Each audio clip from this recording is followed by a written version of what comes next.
Are we? Hello. Hello. I believe we're live. You believe? I believe it says end broadcast. So, Click it. See what happens. welcome to the Katie Ratio. My name is Dylan. Tonight I'm joined by Kyle, and we have a special guest. Zach / Reno Astro guy. Hello. And then Billy is right here. He is. He's in the corner right there. But welcome to. He's been relegated to the cuck chair. Yes, I really although wanted the cuck chair. I was needs- asking for it needs to be less comfy. That looks like too comfy of a cuck chair. Like it's got to be slightly. You gotta be in a uncomfy. little bit of pain. Yeah, you gotta. Really? You think so? Yeah, Jesus. Kind of brutal. you need it. But welcome. We are talking about Ashes of Creation and a journey through the stars tonight. So, Before we get crazy, yeah. Billy felt some type of way about Ashes of Creation. And I think he has more to talk about than we do. Yeah. So I think I want to give it over to him right now, but he looks very like Like he's trying to figure something out. I want to make sure we're not doubling the audio, that it's not like sounding weird. So maybe while I'm doing the intro for this Ashes, maybe one of you want to check that. But if there's one Ashes of thing Creation. if there's one thing we're known for, it's high quality.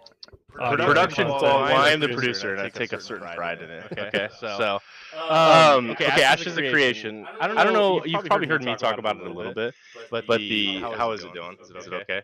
I'm still. Are you waiting to catch up? Okay. Ashes of Actually, Creation just on the is phone. it's a business call.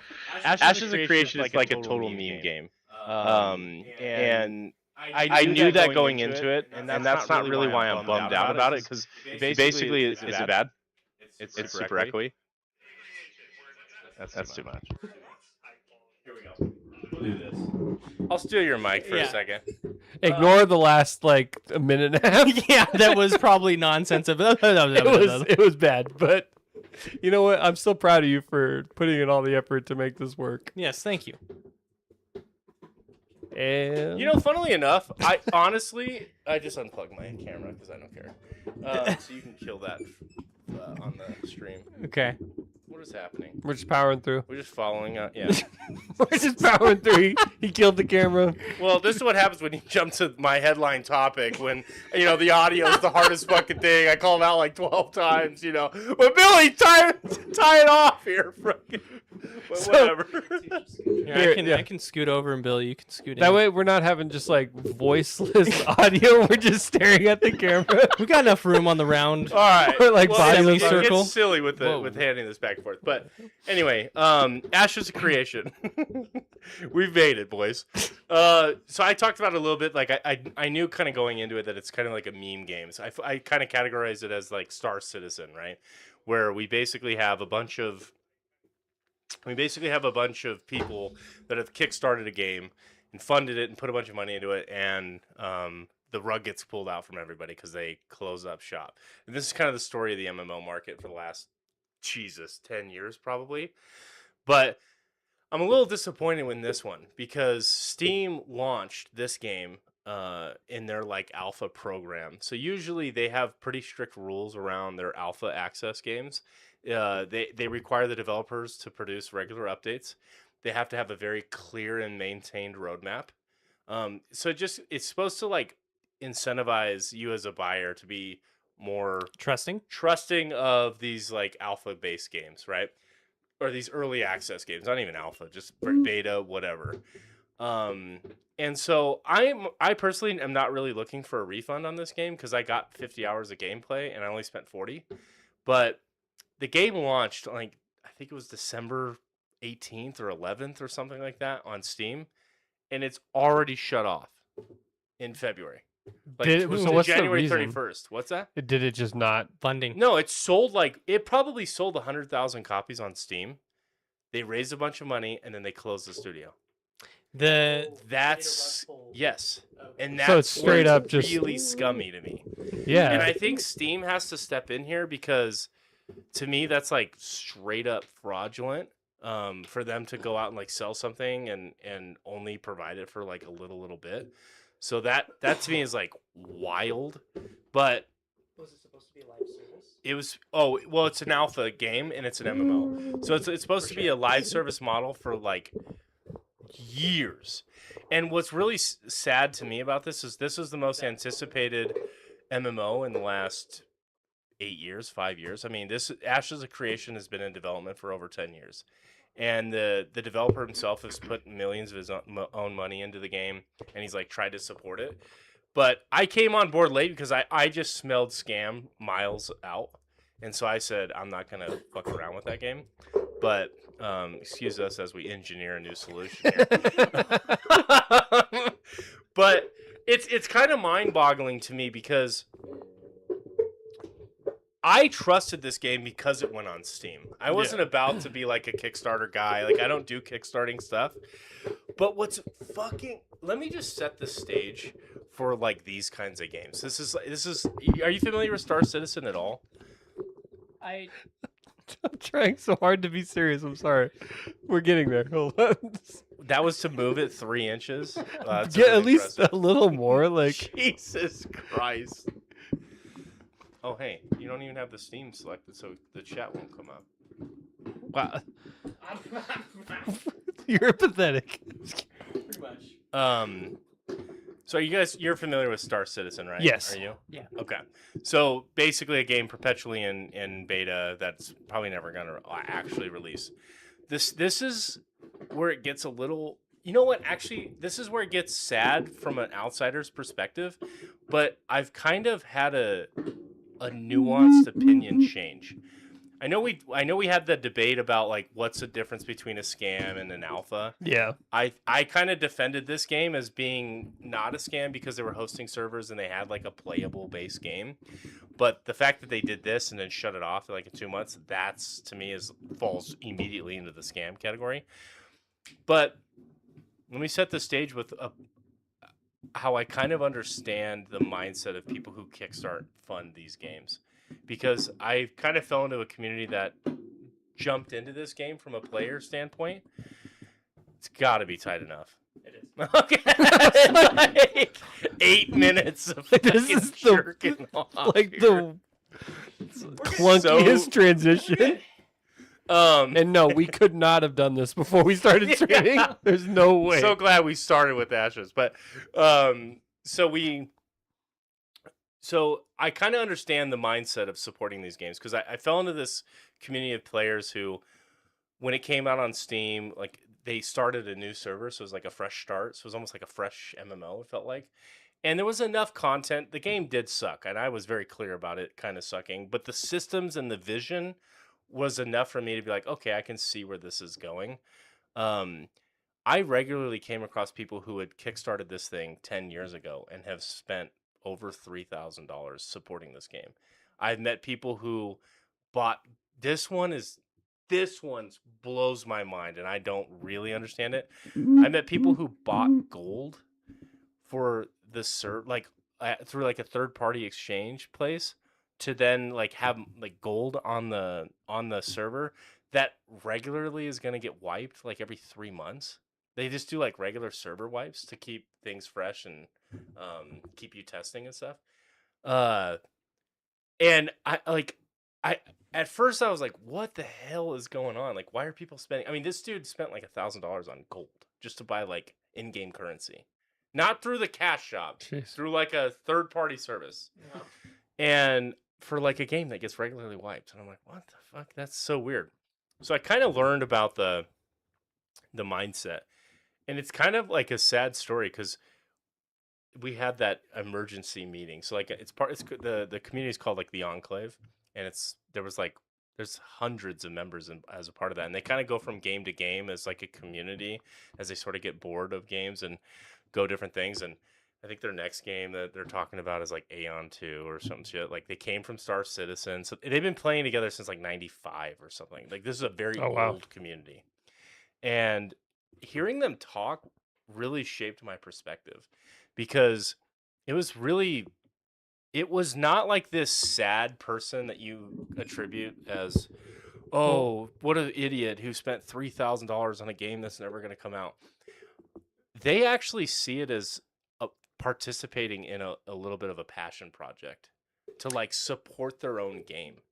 And it's all because they harken back to the good old days of like MMOs and online communities, that they want that experience back. And so they're willing to shovel money, totally willing. And you hear them talk about like they're proud. They're not like, I can't believe I spent $3,000. Like the stories that people were like, oh man, I bought the day one pack and I'm so like thankful that I got to play this game for the last 6 months, whatever. And it's like, whoa. That's so not what I thought it was. So first go back and explain the emergency meeting, because you told us about that in the Discord. But so the emergency meeting, because basically the community has no home now, right? Because this is the game that they had shifted to. Yeah. Now the community has no home. They have nowhere to go to. So now they have to like choose a next game. Because the whole point of kind of game hopping, one of the hardest things to get into like a live service game or like an online, perpetually online game is to find a community to play with, like joining a guild or stuff like that.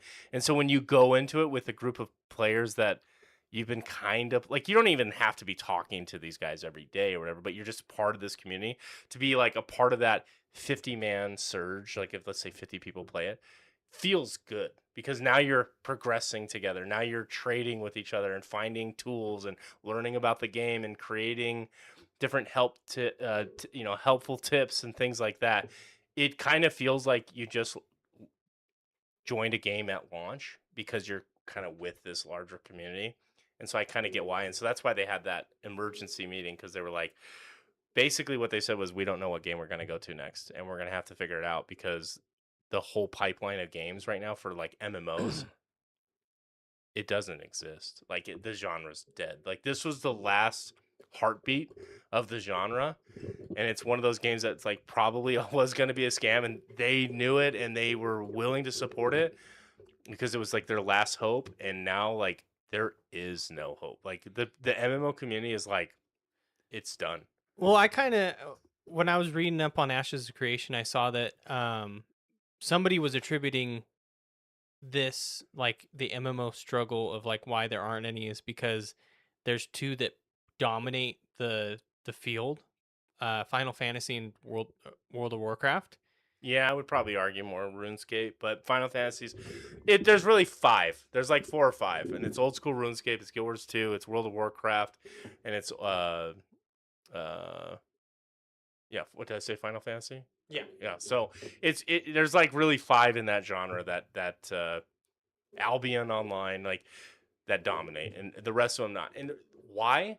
It's because of the community aspect. Everybody these games are meant to be like a second life. They're not meant to be this. I think Josh Strife Hayes, who one of my favorite MMO creators on YouTube, had a whole video about this today because of the downfall. And he's like, MMOs generally are actually bad games. Like it's not meant to be like this fucking minute to minute hype train where like everything you do is super rewarding and everything feels good and it's like the best story. No, it's meant to be this world that you immerse yourself in and kind of explore and kind of waste your time in and feel different things out. And it's funnily enough like less about the gameplay and more about just spending time with like in this world inhabited by other people. And that's what keeps people. And why would you do that if you have 30,000 hours in World of Warcraft? Like, why would you ever go anywhere else? Like, the hurdle for that is so high. And it's so like when you come out with a game that's technically better than World of Warcraft, like from a technology perspective, it looks better, it functions better, it's got better systems, whatever, you're not going to be able to dethrone World of Warcraft because it's the community that you're seeking, and the community exists in World of Warcraft because there's millions of active players. And not on these new ones. Too. What's that? Just the brand recognition of big things like World of Warcraft too is difficult to get people away from. Yeah, and like there's a lot of young people don't want to play MMOs.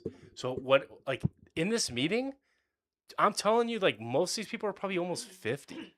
Like it's an old group of people, so they've all played those titles and they still play those titles. And so it's like they're not really looking for the new experience. They're trying to harken back to a time that is gone. And so like it totally shaped my perspective because I was like, oh, fucking, I can't believe these people buy, $10,000 spaceships on Star Citizen. They literally see themselves as like self-funding a a project that they can spend time on and like have fun in. Like that mindset shift kind of shocked me, because I was like, always kind of thought of these people as like kind of losers in some way, and maybe they still are because they're spending inordinate amount of money. I think like objectively it's like a little weird, but if that's your hobby, I mean, like these people don't do anything else. Like most of them are single or married and like don't have kids, and so this is what they do. They just get time online games. Like met a bunch of people who are like retired military that are just done working, or like disabled people that just find online games as like their enjoyable, place to be. So it's like this is this is all of their hobbies. This is all of their thing. And so they spending $3,000 is not crazy to them. It's like totally par for the course. It's crazy to me. And I think it's what's still batshit insane is to buy gold on a game that's going to absolutely get reset. Like he spent almost $1,000. When he said that, I was like, the servers reset every 3 months. Like, what the fuck are you buying gold? And it gets deleted. And it was just like to get the head start. And I'm like, oh my God. To get the head start. Jesus. I think But I that's his would thing. end up a single man if I did something like that. I couldn't imagine, right? There's no way.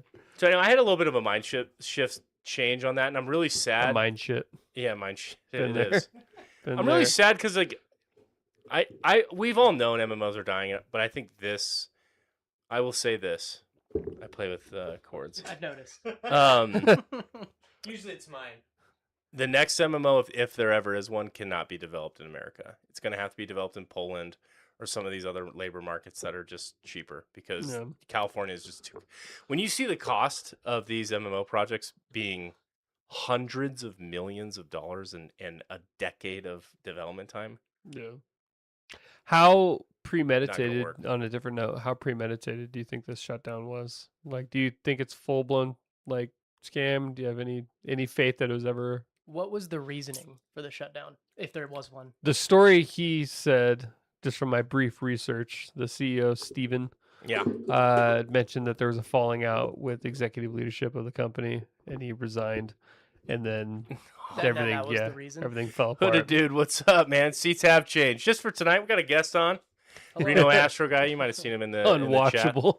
In the chat. I did say I wanted the cuck chair. I just want to throw that out there. You might kind of be, because these are still in the position. So, yeah, basically that's effectively what happened. And I honestly, if I'm objective about it, I think Steven or whoever the GM was, like, I think they had the best of intentions, because I actually. Do you think they got in over their head, panicked? No, I think what happened was the game got so expensive and they were spending so much money that it was they had to bring in other investors, and then those investors very quickly after phase 1, like, so so to me this game was actually going to release, like they were trying to release it, unlike Star Citizen, which that's never going to come out. See what it did. Later, buddy. And to me, I think they were doing a good faith effort to do that, but the game got too expensive. They brought in extra investors, and they put pressure. And when this game went to phase 2 alpha on Steam, and to me it was a massive success, because they had at one point like 50,000 people online, which for an alpha game, like, are you fucking kidding me? That was not good. It was not good. It was like we were the slaves, like, testing this shit. With those 50K, was that like peak one day, or was that sustained? That was over- all-time peak. It was sustained around, like, I think 30,000. That's still a lot. Still a lot for an early access out, but I think based on how much development was left, what was promised that they would have to release to, they didn't want to fall short of that. And they just didn't see a path to profitability. And I think that's why they ultimately shut down. I see a lot of people talking about, I mean, do you think it'll go this far? People are now talking about class action lawsuits and shit. Do you think it's going to, or is it one of those things just like you should have read the fine print when you invested in this? Like, isn't that effectively how Kickstarter's set up? It's like it's set up as donations, right? Like, yeah, you're not promised anything. I mean, I'm not a lawyer. Let me preface with that.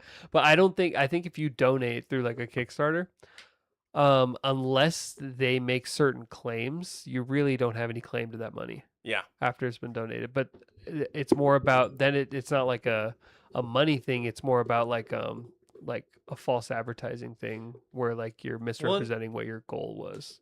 It got off. It was on Steam, right?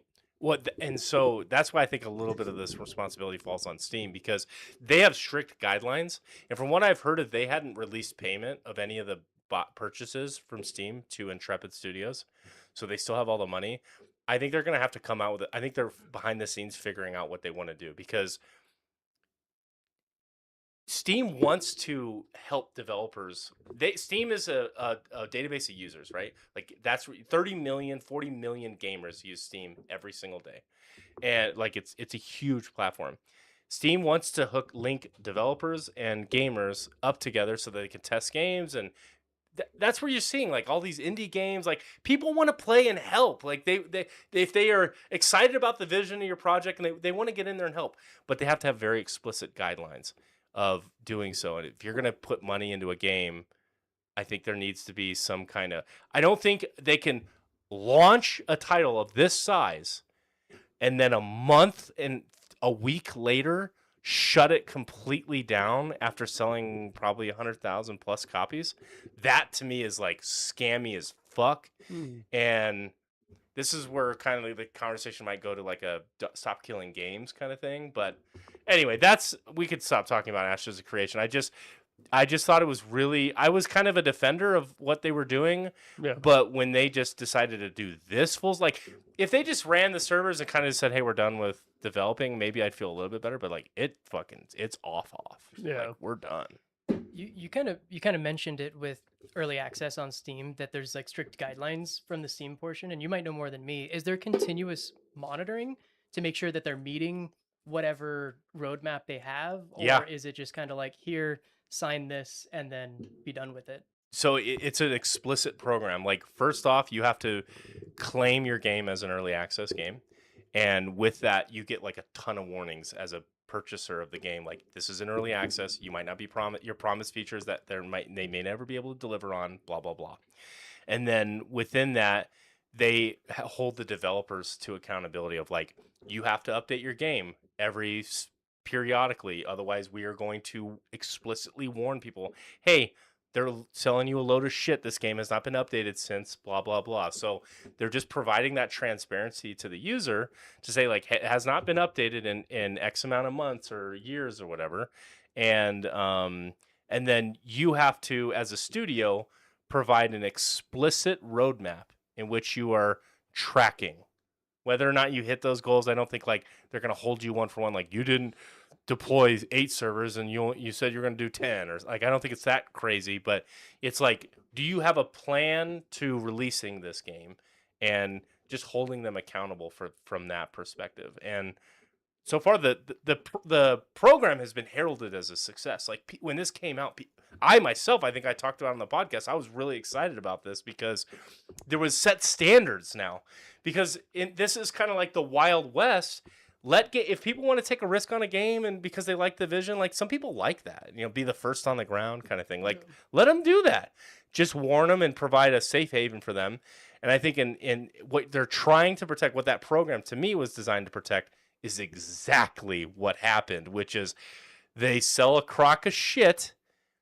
They string you along to where you fall outside of the window for refunds, and oops, we're shutting everything down.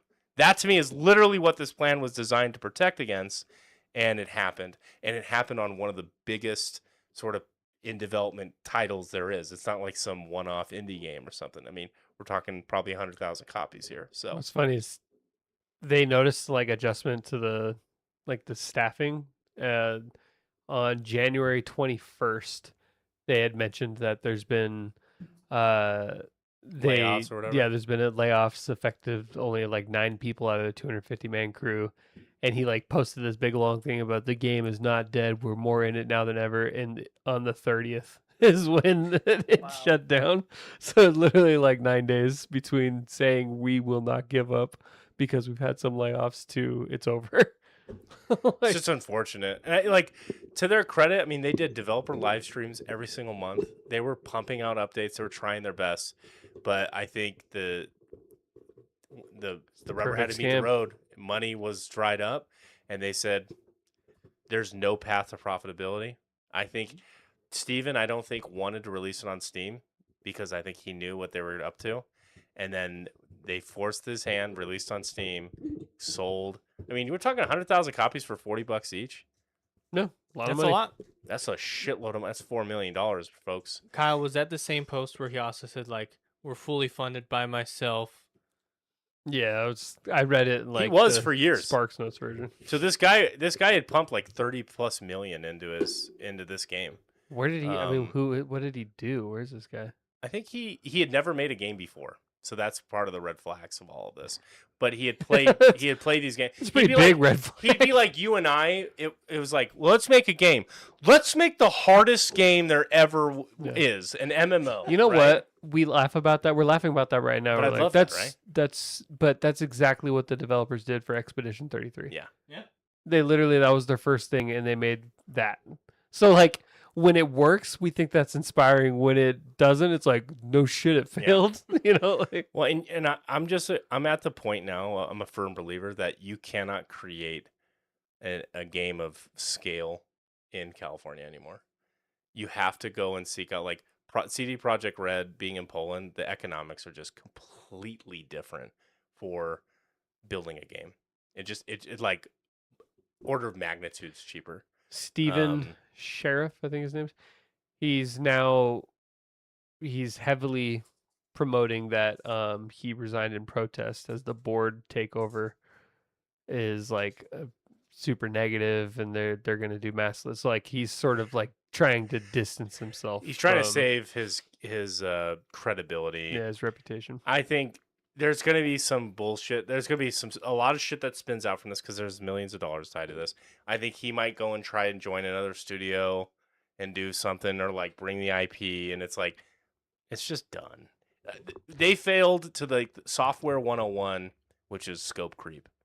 And because they got some money and they're like, we could do all these things, and then realize it's really fucking hard to do all these things. So anyway, I'll stop with the Ashes conversation, but that's kind of what happened. So It's we were just talking about this a couple episodes ago, though, like on why I think that long-term betas are dangerous. This isn't like the only reason, but that's a pretty big one. There was one thing I just wanted to touch on. You said RuneScape was one of the biggest MMOs still to exist today, Oh, yeah. alongside some of like World of Warcraft. I played that in elementary school. I had no idea it still existed. To be Oh, yeah. honest, I had no clue. in a massive way. You know what's funny? Like, here's the crazy thing. You know, the number one MMO in the world, I think, is World of Warcraft. The second number one MMO, I think, is World of Warcraft Classic, which is literally the original game just relaunched. That's it. And yeah, RuneScape did something similar. RuneScape did the same thing. Old school RuneScape. That's what it is. So yeah, Yeah, I played the shit out of that when I was in my computer lab in elementary school, and then I just completely forgot it existed, and I had no idea it still had a following. Well, now you can go Apparently, visit again. Old school RuneScape has 190,000 active monthly users, Holy shit.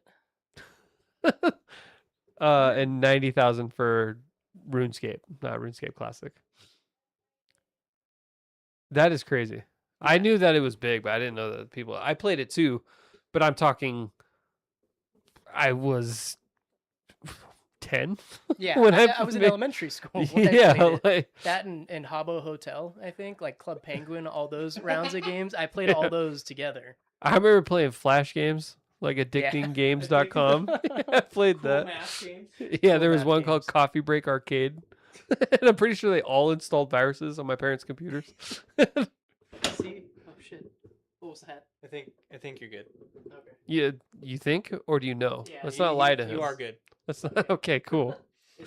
Where did Billy go? Is he coming back? He should be back. Yeah, he does that He sometimes. he just walks out on us and RuneScape came out in 2001, so I was less than 10, like Warcraft 6. was what, like 90s or late 90s? Well, World of Warcraft was like 2003 or 4. Oh, that was early. Yeah, 2002. so a lot of people don't know that World of Warcraft is actually like an MMO expansion of a previously existing Yeah. universe, Warcraft. And they tried to make a movie out of that. No, well, it had the guy from Vikings. Yeah. That's all I know. I Which never. guy from Vikings? The main guy that dies, Ragnar. Ragnar Lothbrok? Yeah, he played the main I- character, and My wife and I have been going through Vikings, and we stopped watching when he died. So. I was like, did I just spoil it No. majorly? You're like, oh, I no. told you that he died. No, Yeah. I didn't. I didn't know he was in that though. Is this the movie that came out? It was recently. I don't know how. Yeah, it was a couple of Within years ago. the last 5-10 years, maybe I didn't somewhere know. around there. He stooped that low. I mean, it's like full CG. I mean, not full CG. It's big but budget, just bad. It's- It was some executive is like, you know what, it's like the Minecraft movie. It's like the same idea of, you know what's Okay. popular? Minecraft. I yeah. liked the Minecraft movie. Okay. I haven't seen it. Okay. Well, I won't spoil anything then. But Is it I'm good? I'm a Jables fan, so I thought it was Ah. good. It was one of those corny little comedies that I just like Jack Black and his humor. Yeah. So I am biased towards anything he is, but I like that. Billy movie. saw it in theaters. I like seeing it in theaters. yeah, he's like, yeah, I went and saw the He never even played Minecraft, and yet he saw the movie in theaters. Maybe he's a Jables fanny as well. Jables in the Rage Cage. Can't forget the Rage. Is he in it? I don't think Kyle was. He usually makes an appearance in that type of stuff, but Yeah. I don't remember him in Minecraft. But Maybe he's like one of the villager voices or something. he could be. Yeah. And then Jason Momoa randomly. He was actually really fucking funny in that movie. I recommend watching it. You can have your own opinion, but I thought it was a great movie. So Did you guys? I mean, I'm pretty sure you guys have seen the God of War TV show. I did. who was they just did the casting They on that. casted Brian Hurst, Who plays Thor. Thor, right? Thor. As Kratos. In the game, he voices Thor. Mhm. For people that don't know what he's like live action, he had a pretty big part in Sons of Anarchy. He played that's like right. one of the biker dudes. He's briefly on The Walking Dead, played like a villain. No like main character. This is like his first, I think, leading role, at least Mhm. on that type of thing. But he's got the stature for it. He's like 6'5", pretty big. Like I think he could be good. The voice though, Christopher Judge as Yeah. Kratos, I think was top tier. So Yeah. I'm interested to see how they're gonna. He's got well, I mean, we've heard him obviously as like Thor. As Thor, yeah. So like he's got like that like manly, gravelly voice. But I don't know how it's going to translate to. And are they? I didn't read too much into it. Are they Uh-huh. starting from like the 2018, or are they doing They're like the going Greek straight stuff? Norse. They're No, they're not going doing straight any of the Norse, Greek yeah. stuff. Okay. Yeah, it's just the straight Norse. Mimir is Mimir, which is cool. Yeah. The actual voice actor. Oh, from the game. Yeah, Oh, cool. Okay. they're keeping him. Thor, so this makes me think they're going straight to Ragnarok. Maybe I don't know because Thor's already cast. Thor Probably. he's in Severance, as this big. I think his name's like Olaf, but it makes sense if you look at him. You're like, Big dude. he looks like Thor. And then they have, it's not Amanda Seyfried. I think she was in, remember I Am Number 8? I am number 4. I Am Number 4. We just double it. Yeah. And make it- Two. Teresa Palmer. She's Lady Sif. Oh, okay. Oh, they're I can see it. casting Sif. It's Yeah. not just Thor. They're going. Yeah, they might be going straight to a. It's Ragnarok. probably going to be an original story that's loosely based on that saga. Maybe like super Yeah. condensed. Yeah, I don't think it's Which- going to be like shot for shot. I mean, the game was already kind of condensed. Ragnarok was. So I don't know. I'm not gonna get my hopes up, but Amazon so far. What do they have video game wise? They have Fallout. That's a good series in And my it's- opinion. Fallout. People love it. I That's the haven't only watched thing it video yet. game wise that they'd. They've adapted. Big budget. They do the Rings of Power, which I think I'm too much of a purist to let myself enjoy. Billy liked it, right? Yeah, he liked it.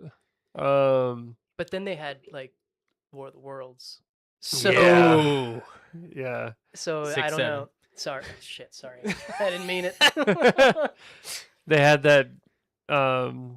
I watched it because I like to support him, but that Markiplier TV show. Oh, I forgot what the it is. sleep one. What was that called? Yeah. Oh, It actually wasn't bad, but it was pretty I B didn't movie. watch that You one. know, it was. What was that called? It was a podcast story, a podcast show first, and then it was a TV show. they But filmed it? yeah, the whole plot. And Markiplier actually didn't write it; he was just starred in it. That's it. But the concept was like, if you fall asleep, you die. And so like everyone was the group of people were trying to stay awake. That's in Amazon. I believe that was on Amazon. Okay. Yeah, because there was this whole thing where like there was zero promotion, and then Markiplier like he released his own trailer for it because they didn't promote it, and then like it ended up being really big because it's Markiplier. Of course. Oh, that's And really then after he released his trailer, like then all of a sudden it was like in the top 10 on Amazon. Then it blew up. Why wouldn't you release any marketing for it? I mean, maybe they couldn't afford it. I think they just didn't have any faith in it. or Yeah, they're something. like, I don't know. It really wasn't terrible. It was just, like it felt very much like YouTube premium show. It It's didn't feel like The Edge of Sleep. the edge, Edge of of sleep. Sleep. Yeah, That's what it was. 2024. No, See, here I thought you were gonna say you watched the War of the Worlds movie. no. You ever watched that? I watched that I after I you saw the mentioned it. memes. He watched it. God damn. That's I quote that all the time. I just saw the clips. I couldn't bring myself to watch the whole movie. It was pretty rough, but it was worth it, I would say. Did I spend money on that? I think I spent money to rent it. Or was it free on Prime? I don't remember. I think you had to rent it. Yeah, I spent money on that, I think. I mean, what are like video game adaptions? I know we've talked about this before, but like it's so hard to have faith in video game adaptions. Sonic. Yeah, It's a good one. the first one wasn't that good to me. They got better as it went along. Yeah. Yeah. They were. It wasn't bad. But like compared to like the old or Resident Evil, they've had some Resident Evil. Resident Evil, I'm such a fan and lover of the Resident Evil game series that like the movies just piss me off, like because they're so not the Oh, games. the movies. I was Yeah. like, I don't remember a series coming out, but No, yeah, the movies. movies. Yeah. Did And you? then Did you? I never watch- watched the most recent one. Okay. There's like don't. 8 of them, aren't there? 7. Well, or 8? they rebooted it, the movie series. Because what is it? You Bowl. He did the ones with his wife, and she's plays like this. Mila Jovovich. Yeah, Mila Jovovich. They just created a character for the movie. She's not even in Yeah. the games. And people like those, but because it's its own original story. But like Yeah. as far as it doesn't feel like a Resident Evil movie, I guess. And then they did I think it was like Welcome to Raccoon City or something like that. And Leon was in it, and like everybody, but it was bad. I watched it and I was like, like Leon wasn't Leon. Leon in my mind, because I've played the games, Leon's like this badass, like he's a rookie cop, but it doesn't matter because he still kicks ass. No, Leon in the movies is like a wimp, like beta male. I wish, I erased it from my mind, so I'm glad I don't remember it, but I wish I did so I could quote some of the stuff because it was just like, what the? And he comes up with this cheesy one-liner at the end when he picks up a rocket launcher, and you're like, oh my God. Leon. I'm an apologist for the 90s Mortal Kombat movie. I love that movie. I haven't seen any of the Mortal Kombat stuff. It's so good. The one that came out, I think it came out like 96. But it's, and I think I it's haven't seen it in a directed by while. the same guy that did all the Resident Evil movies. You bull? Yeah. Is that his name? What he said? I think so. I don't You think Bull? so. It's like something that sounds like Wes Anderson, but it's like not. What? But Yeah. it's not. On the note of video game adaptations, I don't know if you guys have seen the second season of Last of Us. Did you watch? I watched the first season. I couldn't bring myself to watch the second one. I watched the first, Uh-huh. and to be honest, I was okay with the way that they wrote, and I thought Pedro did a fantastic job as Joel. Yeah. I was on the fence about what's her name, Bella as Ellie, but Yeah. I grew into liking her character in the first season. I stopped the second season at I'm gonna be a dad. I couldn't. I'm gonna be a dad. Yeah, I don't know if you guys saw those memes. I saw the I memes. saw him. Yeah. Where I- they changed its line of like, Well, it was supposed to be a really serious, intense moment. It we're like, was- why would you come if you knew you were pregnant? Right? Like Yeah. Ellie's pissed at her she's pissed, in the game. and then she's like, "I'm gonna be a dad." I couldn't watch it after that. Here, Me and Nicole alright. come back. stopped. You're doing a great job. I don't even have controls of it. I'm I'm producing. like watching it on there.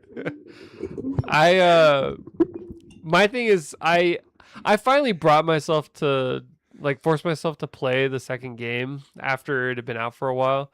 And I actually thought it was not as bad as people were making it seem like it was the worst game ever. It was actually a really well done game. Just story elements I wasn't a huge fan of.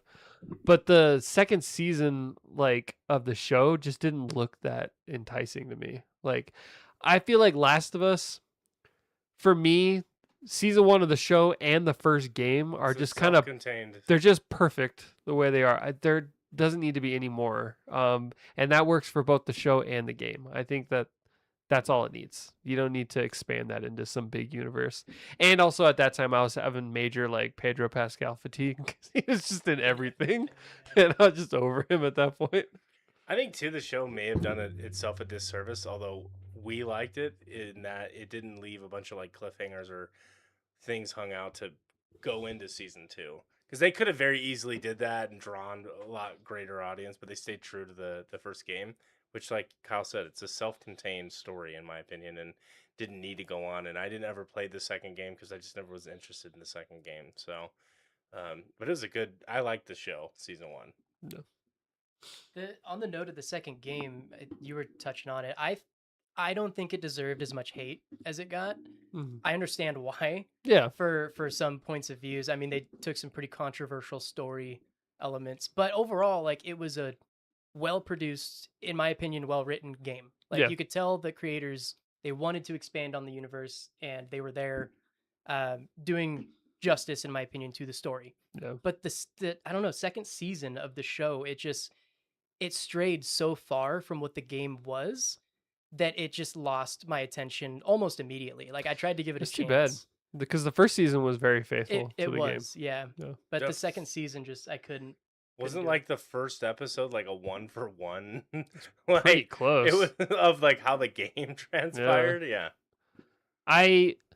My problem with the game, and like you said, I think it's well written, and you could tell that they really care about the IP. So I gotta respect it, but I have a problem when when games get too focused on the morality of things, and then they make you feel like if you don't agree with what they want, that there's something wrong with you. If that makes sense. By the end of it, you're supposed to feel like Ellie has overcome this big great thing, that she doesn't kill the main bad guy. But I don't. That's just so unsatisfactory to me. Well, So I was similar to you, Kyle, where I played it later. I didn't pick it up right when it came out, and then I played through it, and I think it's a great game. I agree with both you guys. I thought it was. I don't think it deserves as much of the hate. My issue is kind of different from Kyle's of story structure wise. I think the story in my mind is good, and it could have been the same, but I would just prefer if you start off playing as Abby from the very beginning, and then you bond with her, and then she kills Joel. Spoiler, she kills Joel, and then that's when you switch to Ellie, and I think that would have been a lot more, rather than making you play as her. yeah, rather than oh, this person just killed your favorite character, well, now you're gonna play as her for the next couple hours, and it's hours. It was 20 hours. yeah. Yeah. And so I just wish they would have structured it a little bit differently, so that your brain would have had time to trust her and I don't know, buy into her, rather than the big hurdle of me already hating her, and then okay, now I'm supposed to like this bitch. Well, they had to retcon it too. In the first game when that came out, they very clearly made the Fireflies feel like the bad guys. And Joel, if he didn't kill that guy, he would have killed him.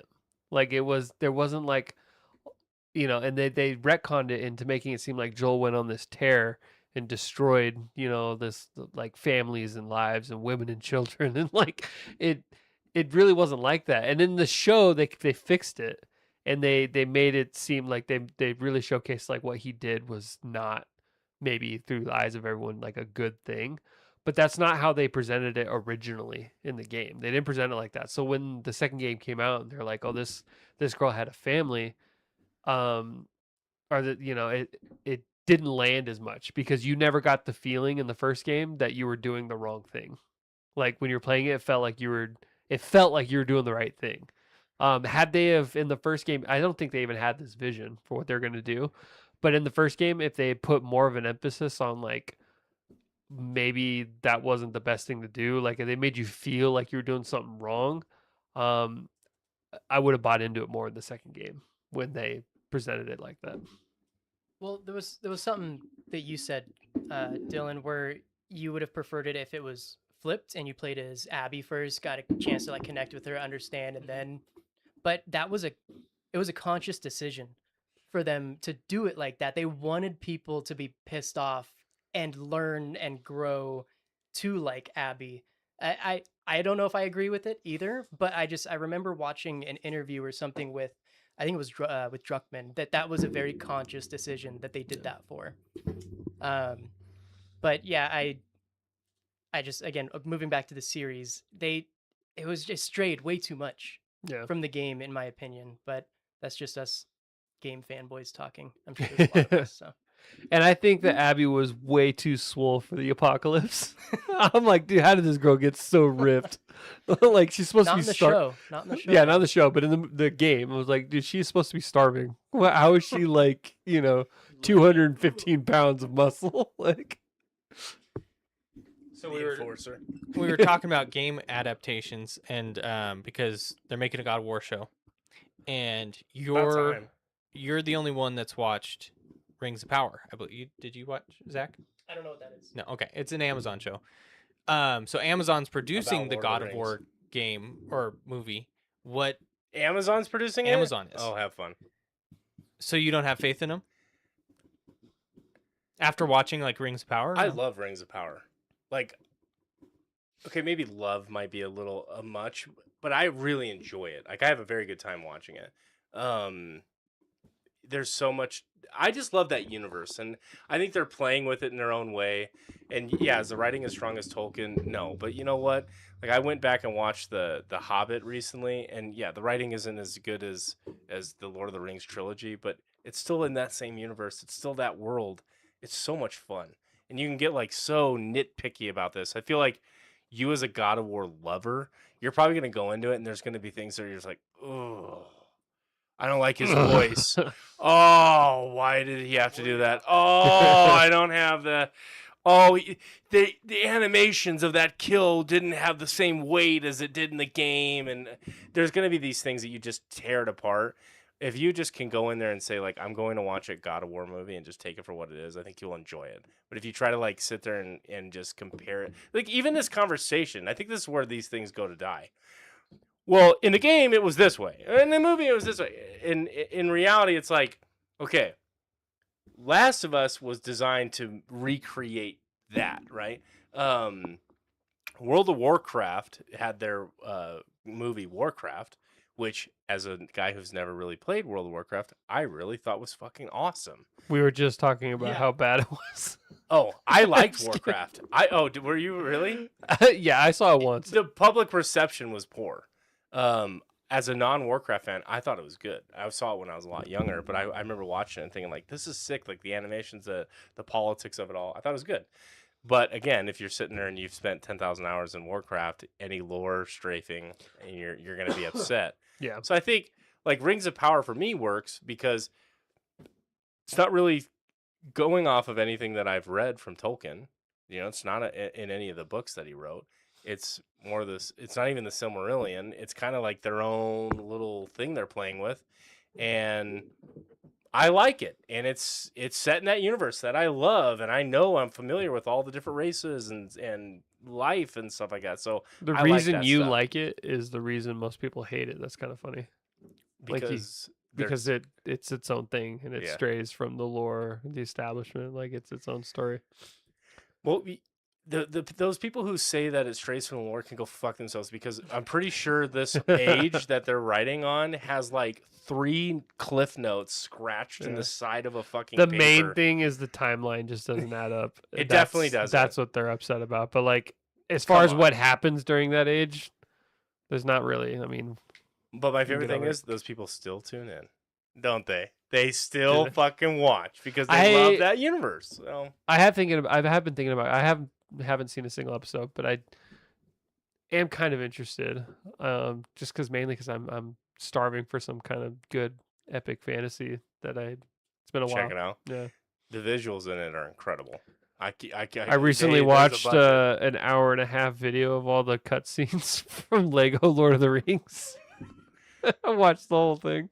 Honestly, that's not even a bad way to watch I basically watch it so like I could watch it with my daughter. That's why, and I like halfway through, like I started like actually unironically getting into it, and like it's the movie. It uses the actual like voice lines and scenes from the movie, so like they're Lego characters and they're silly looking, but like it's still epic, and it's still, and one of my favorite parts, because like it's Lego, so like there's like little funny things in it. In the Battle of Pelennor Fields, when Theoden's like giving his speech, and he's running through, he's like hitting all the spears and they're all breaking. Oh yeah. They're all like, he's like snapping them all, and they're all like getting all like looking. That's awesome. And then Eowyn, she has like a mustache, like to hide. Oh, okay. So she's like wearing a fake mustache while like on horseback. She's like, "Stay with me, I'll look after you." And she's got the mustache on. That's pretty. It's awesome. so stupid, but it's so funny. And then it's still like I still find myself like in moments, because I know what the movie scene is.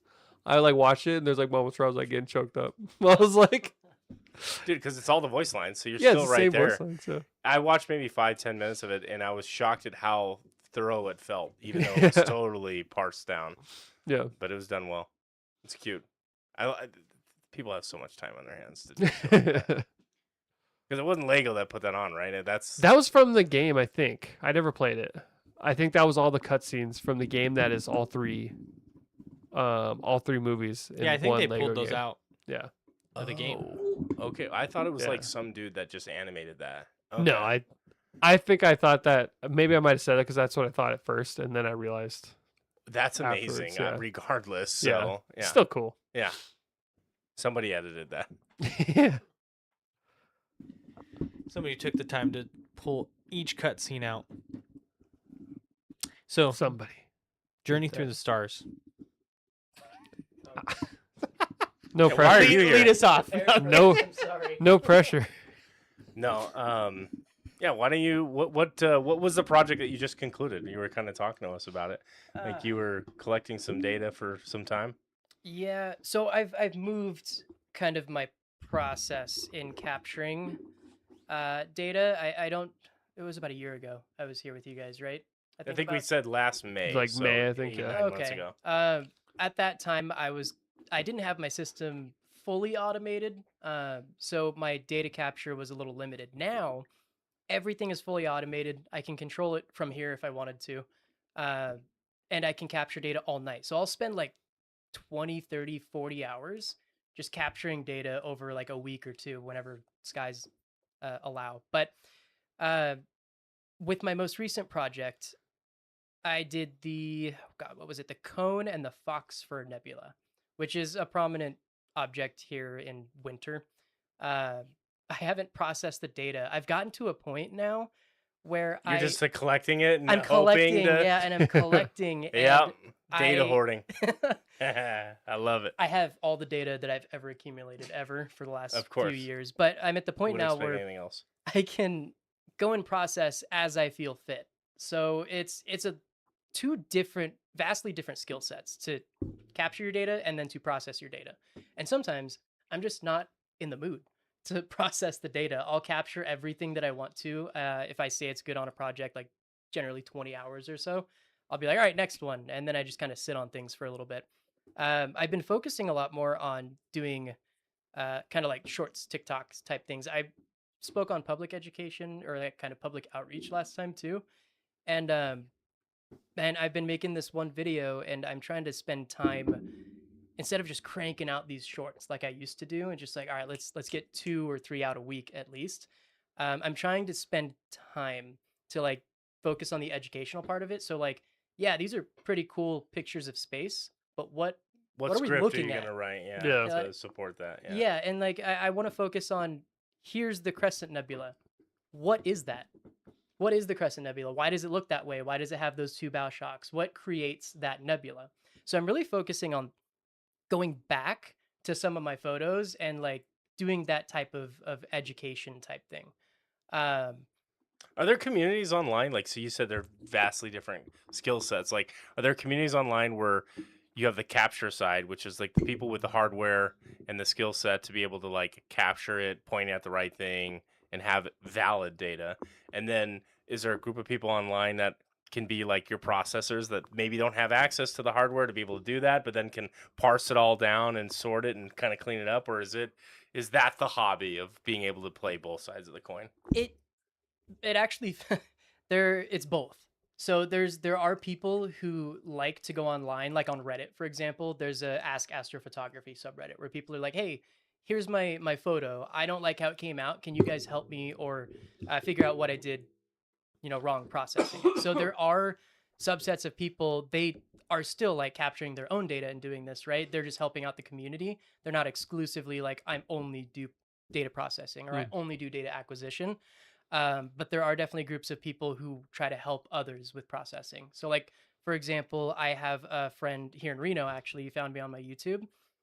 He has years of data.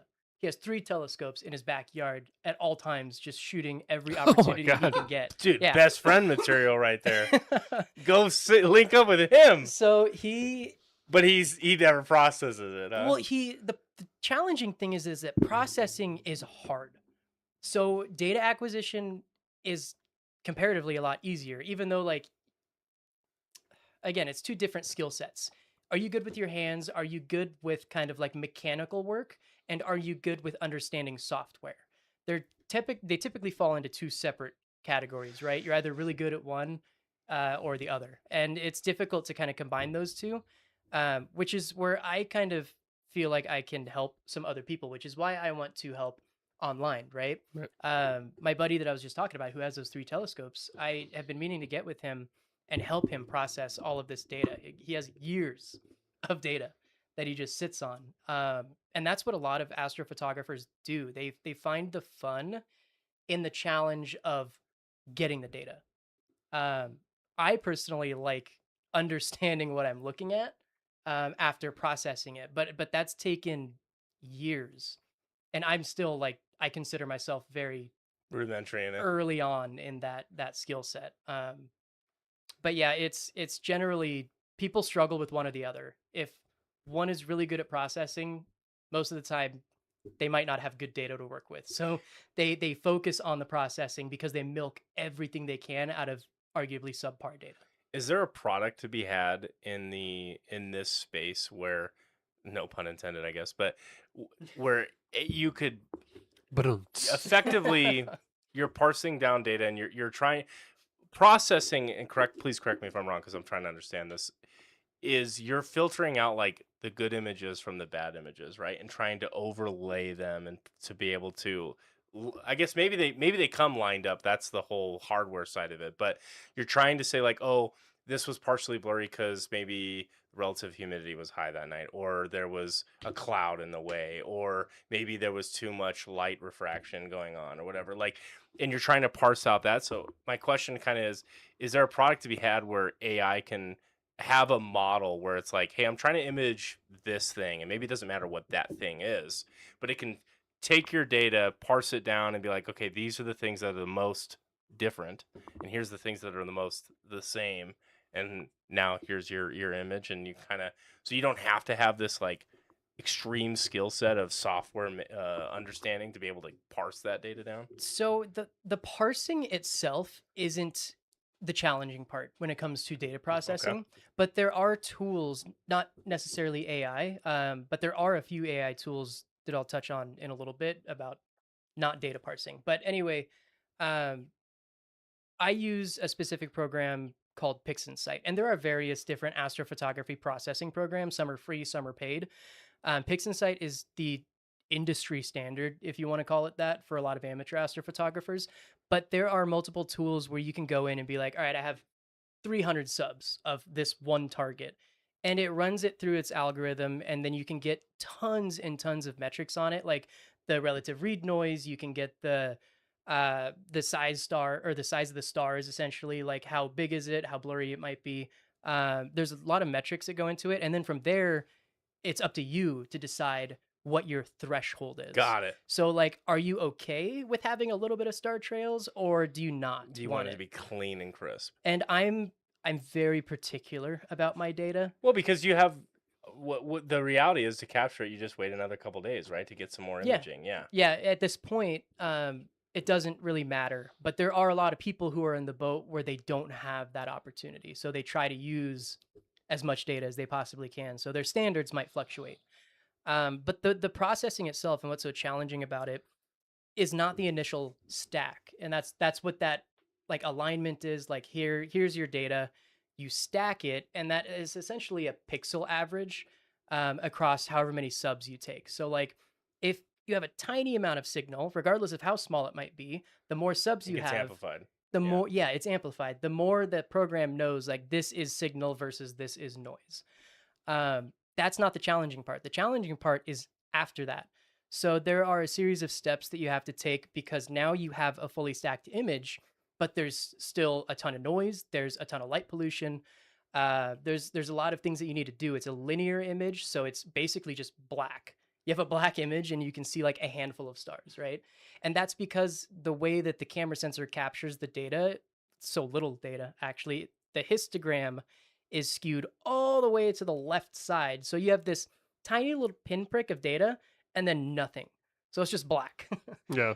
So you have to go through this process of stretching it via histograms, or even just making it a non-linear image. So basically just manipulating certain color ranges, for example, like I want to bring up the reds here or the blues here. That is the challenging part, because there's no really structured way to do that. It's mostly left up to like artist interpretation. Well, that's what's always so funny to me, is like, this isn't really what it looks like. This has been edited, and it's like, well, there's really, of course, all of it's edited. So like, how do we really? I mean, maybe there's like a objective way of measuring what it actually looks like, but even in that, there's some give and take, right? I mean, yeah. Well, and I was just about to bring up, I was talking with Zach previously about how you'll talk more on it, obviously. Your images that you take, those are more true colors than the ones that the Hubble take, right? Because theirs are a lot more painted than yours. Yours, you're just using exposure of different like color fields. Well, Right? is that? Let me piggyback on that, because to me, the Hubble would just be your data gatherer, right? And then it's whatever they take from that data that the artist would then put their thumbprint on, right? So not necessarily. With Hubble and James Webb and like the Spitzer Space Telescope, they all are specifically built machines for a very particular purpose. Hubble is mostly visible capture, but also near ultraviolet. So outside of, So they're okay. and then obviously Webb is on the other side of the spectrum. It's an infrared telescope. Yeah. So when people mention like, oh, those are fake colors, they're not necessarily fake for Hubble, but for James Webb, There's a lot of creative freedom that they have to take with that. it's not creative freedom, it's color mapping. So you have data. It's these sensors are capturing this data, and that data is really just a very specific wavelength of light that they want to either monitor, image, or study. And then they be like, all right, from 200 nanometers to 300 nanometers, we're going to make that red. From 300 to 400, we're going to make that blue. So they assigned an RGB code, so that way we can visually understand it. Webb is definitely not what you would see with the naked eye. Hubble is very close, but again, it has near ultraviolet, so the blues and the violets are a lot more pronounced than what you would typically see. Telescopes like mine and almost every other amateur astrophotographer that exists, we're working exclusively in the visible spectrum. Right. So when I say the colors are true, it's like the wavelengths, we can try to be as true as we can when we map those, right? If you have a one-shot color camera, so like our phones are one-shot color cameras, it has a Bayer filter, it separates the RGB light accordingly. That's probably the most true that you can get. But there are mono cameras, for example, where it doesn't have that Bayer filter. It's just straight black and white. It's data hitting the sensor. So you have filters that you can put in to isolate very specific wavelengths, mostly still just visible, right? I want to isolate hydrogen alpha, so those are reds, or I want to isolate oxygen, those are blues. You plug those into a mono camera, and it's still black and white. But you, as the processor, can then go in and do that mapping yourself, similar to what they would do with Hubble or with Webb. So there is artist creativity to that, but there is a standard. So like the Hubble palette, for example, is a standard that's oftentimes used, and that's, I believe, it could be HOO, which is hydrogen, oxygen, oxygen for the red, green, and blue channels, and then there's an SHO, which is sulfur, hydrogen, oxygen, marked RGB. So there are standards. Because they're measuring the wavelength of the actual element. Is what measuring? Because you're saying like hydrogen, oxygen. So like what for dummies like me, like how do we map? What is that? So mapping? When I say that with like hydrogen alpha, for example, that is typically for emission nebula. So there are various types As of they nebula, off gas, and they're emitting light. Yeah. So emission nebula, in the name, it emits light, and that's energized hydrogen. And when it de-energizes, when it releases that electron, it's releasing light in a very specific wavelength. And so you can put a filter in to isolate just that one wavelength. And then for oxygen, ionized oxygen, it's the same thing. It's a different part of the spectrum, more in the blues. But we're not measuring anything per se, but there are companies who make these filters to only let a certain band pass of light through, so it hits your camera sensor. That makes sense. Yeah. So if you're trying to like totally isolate for one. Correct. Yeah. Okay.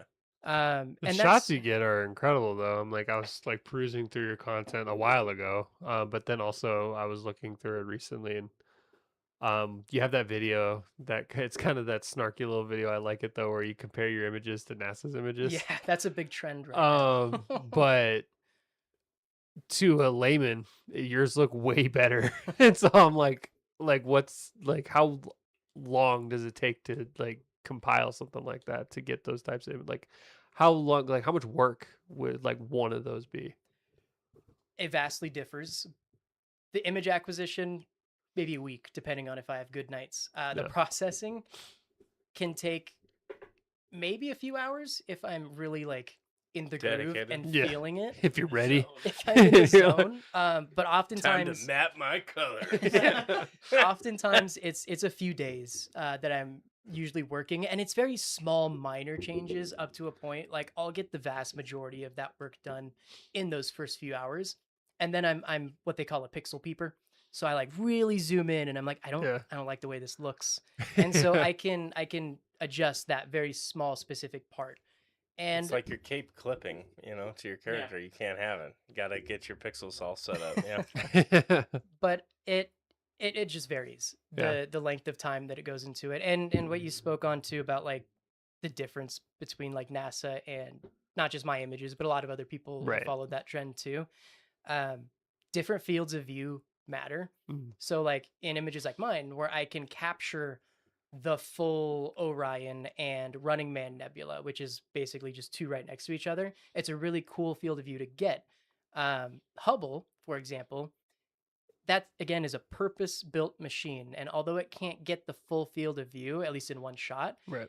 it can go in as far as to see protoplanetary disks on specific stars, and Yeah. that's where the science is being done at, in like actually learning how this stuff works, It's which not I can't designed do. to capture things in the way that you do. So it to someone that knows nothing about it, it might be a little like, why isn't NASA using these? Yeah. Like, but regardless, that's like it's so fascinating to look at those things, and I wish that I had well, for one, the knowledge set, but for two, the patience. The patience would be difficult for me because I'm so ADD. So like, I wouldn't be able to do that. When But the I end product first, is awesome. the end product is that's again why I focus on, or I want to focus on like the public outreach is like Yeah. this shit is attainable by the layman. Mm. Like if you spend enough time, and like you said, you might not have enough patience, but if I can help get people interested, not just in doing it, but just Right. learning about space and learning about the universe and where we come from, etc. Um, I think that's a win. So not 100%. everybody can Yeah. spend the But time. you're lost. You don't have the patience. you're good. But if you can, to your point earlier, the type of content that I like to consume, especially if it's into something I'm interested in, like this, if you can somehow capture the ability to explain what you did, make it interesting in a 60-second clip, that would not only get my interest, I can see that really Oh, sorry. grabbing a lot of people, because that's the problem. A lot of people are like me. They don't want to spend the time that it takes, but they enjoy that. And it makes them like Neil deGrasse Tyson when he had that book, The Astrophysics for People in a Hurry. Like obviously no one's going to read that and become a genius in astrophysics, but it is interesting to feel like you're at least touching it in the way that the person that really working is, you know. Well, the interesting thing too is for me when I see an image like the ones that you have on your channel, you go, I got to spend like $5,000 to even get close to anything. You know, like the hurdle, the barrier to entry is high. But it sounds like that's what you're actually trying to work against. Is like, hey, actually, barrier of entry is more so down here, and that's what you're trying to preach is like that accessibility. So why don't you tell me about your setup? Because I'm really intrigued with you said that your setup question you is could do it important. all. Oh, you had a question? No, I was gonna point out that before this we were at dinner and we were talking And about you weren't there. He just wanted to remind you. yeah, I just wanted you to know you weren't there. No, we were talking about how we were going off on like YouTube essayists, right, and then stuff like that, and I brought up Scott Manley, and what you guys were talking about kind of reminded me of like I suck at math, and I am not good at physics, nothing, but I do have an interest in space. And watching Scott Manley, who he did YouTube videos for Kerbal Space Program, and he's an actual astrophysicist. Watching him explain it in and he explained it in a way that I was able to understand because it was based off the game, and the game's physics are really realistic, really realistic, um, but Like really, like really, really realistic, Like, really. really. But like The so reality of it is it's really the reality of these really realistic, real looking, but like the value of as somebody who doesn't understand or who's not good at physics or math or anything, to be able to watch his videos and find entertainment and learn a little bit from it, I love that. And I think if you're able to do something similar with astrophotography, I think that'd be awesome. Because that's like, there's something special about being able to convey it to the layman, to your average person, and to show them like, hey, this is something that you can do if you spend time, if you put in the effort. This is something achievable by like you don't have to be Elon Musk. If you're passionate about it too, I think regardless of what you're doing, if you have enough passion, that'll bleed through in your content. for sure. Yeah. It's working. I mean, I have barely dabbled in astrophotography, and when I say dabbled, I mean from the consumer perspective, not doing it myself. But when I was looking at your content, it was interesting enough that I scrolled through like all of your shorts in like one sitting. So like it's working for sure. Well, Cool. To your point, like I think you hit on an interesting one because that's my whole framework for thinking about education. Is it's never important. Like people go, well, why am I learning this in school? Why am I doing this? It's never to actually acquire that skill, right? Who gives a shit how to calculate the Sharpe ratio on a stock investment or something like that? That's not irrelevant. You're never going to be asked to do that in the real world. The point isn't that you learn and memorize that formula, even though it might be for school. The point is you understand it holistically and how it might be affected by betas and how it might be affected by outliers and what actually is downside versus upside risk. And so that's the whole point of educational attainment across the board. So I think what this guy Scott is really coming across as is the people doing the physics, yeah, they need to know the math, they need to know the physics to push that barrier, to push us that frontier forward. But that doesn't mean that like conceptually your life or the people around you can't benefit from you holistically understanding some of these concepts from a very loose reality. Yeah, you might not be able to apply it in a mathematical model, but that might not actually be the point. It's conceptually, do you understand how these things loosely work, and can you play with them in your mind? And I think that to me is like the whole framework of how I think about education is it's the concept of like how you apply that thing. It's not that you actually have it, because math gets rendered down into this like logical this, and that, and you have to memorize this, and then it used it in this situation, and that's just not how it is. I am very mathematical in my thinking in everyday life, but I'm not like traditionally good at algebra. Like I'm not gonna be able to sit there and take some f of x function and figure it and Your name's Will. You mean you're not Goodwill Hunting on yeah, chalkboard no, solving I could be doing equations? integral calculus just for fun on a weekend, right? Like that shit's hard.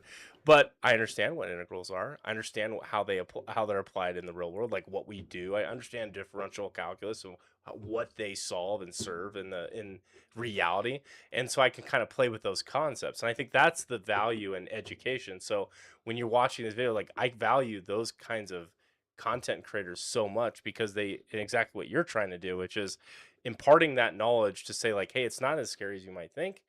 You don't need to necessarily, become a physicist, a PhD in this stuff, but you can play with these concepts and you can drive that interest.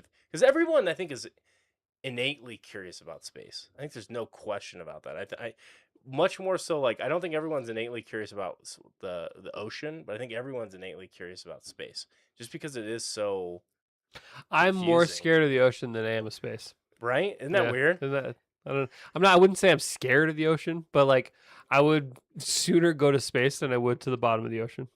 Yeah, Like, and it's like it's just going to the bottom of the ocean is like in a lot of ways more dangerous and a lot more interesting than most of space. On that note too, fear. A lot of people are afraid of space. There are a lot of people that are curious of it, but there's also a lot more than I thought that are afraid and kind of distance themselves from learning about it because they're afraid of the scale. They're afraid of being that barrier to entry, feeling small, yeah. Right? And part of what or insignificant. Insignificant. But that's what I want to work on this year too. Like I set that New Year's resolution for myself that I want to focus more on not just getting people interested, but also kind of just teaching them what we're looking at. So that fear comes from, again, being insignificant, being so small. The sense of scale is unimaginable. Me, that shit's cool. We look up and we are the universe observing itself. We get to learn how we came to be as human beings by looking up in the sky. And to me, that adds that significance. That makes us significant, no matter how small we are, no matter where we may or may not go within the solar system or the universe as a whole. We can learn how it operates just by looking at the light that's coming up or coming to us. And that's really what I want to get people interested in is like what we're looking at. Again, I'm working on a video right now with the Crescent Nebula. One of my favorite ones that I've taken. I think, yeah, it's this one that I've showed Dylan. That's awesome. The ball sack. The cosmic nutsack, yeah. But again, what are we looking at? What are the different colors? What is the sense of scale?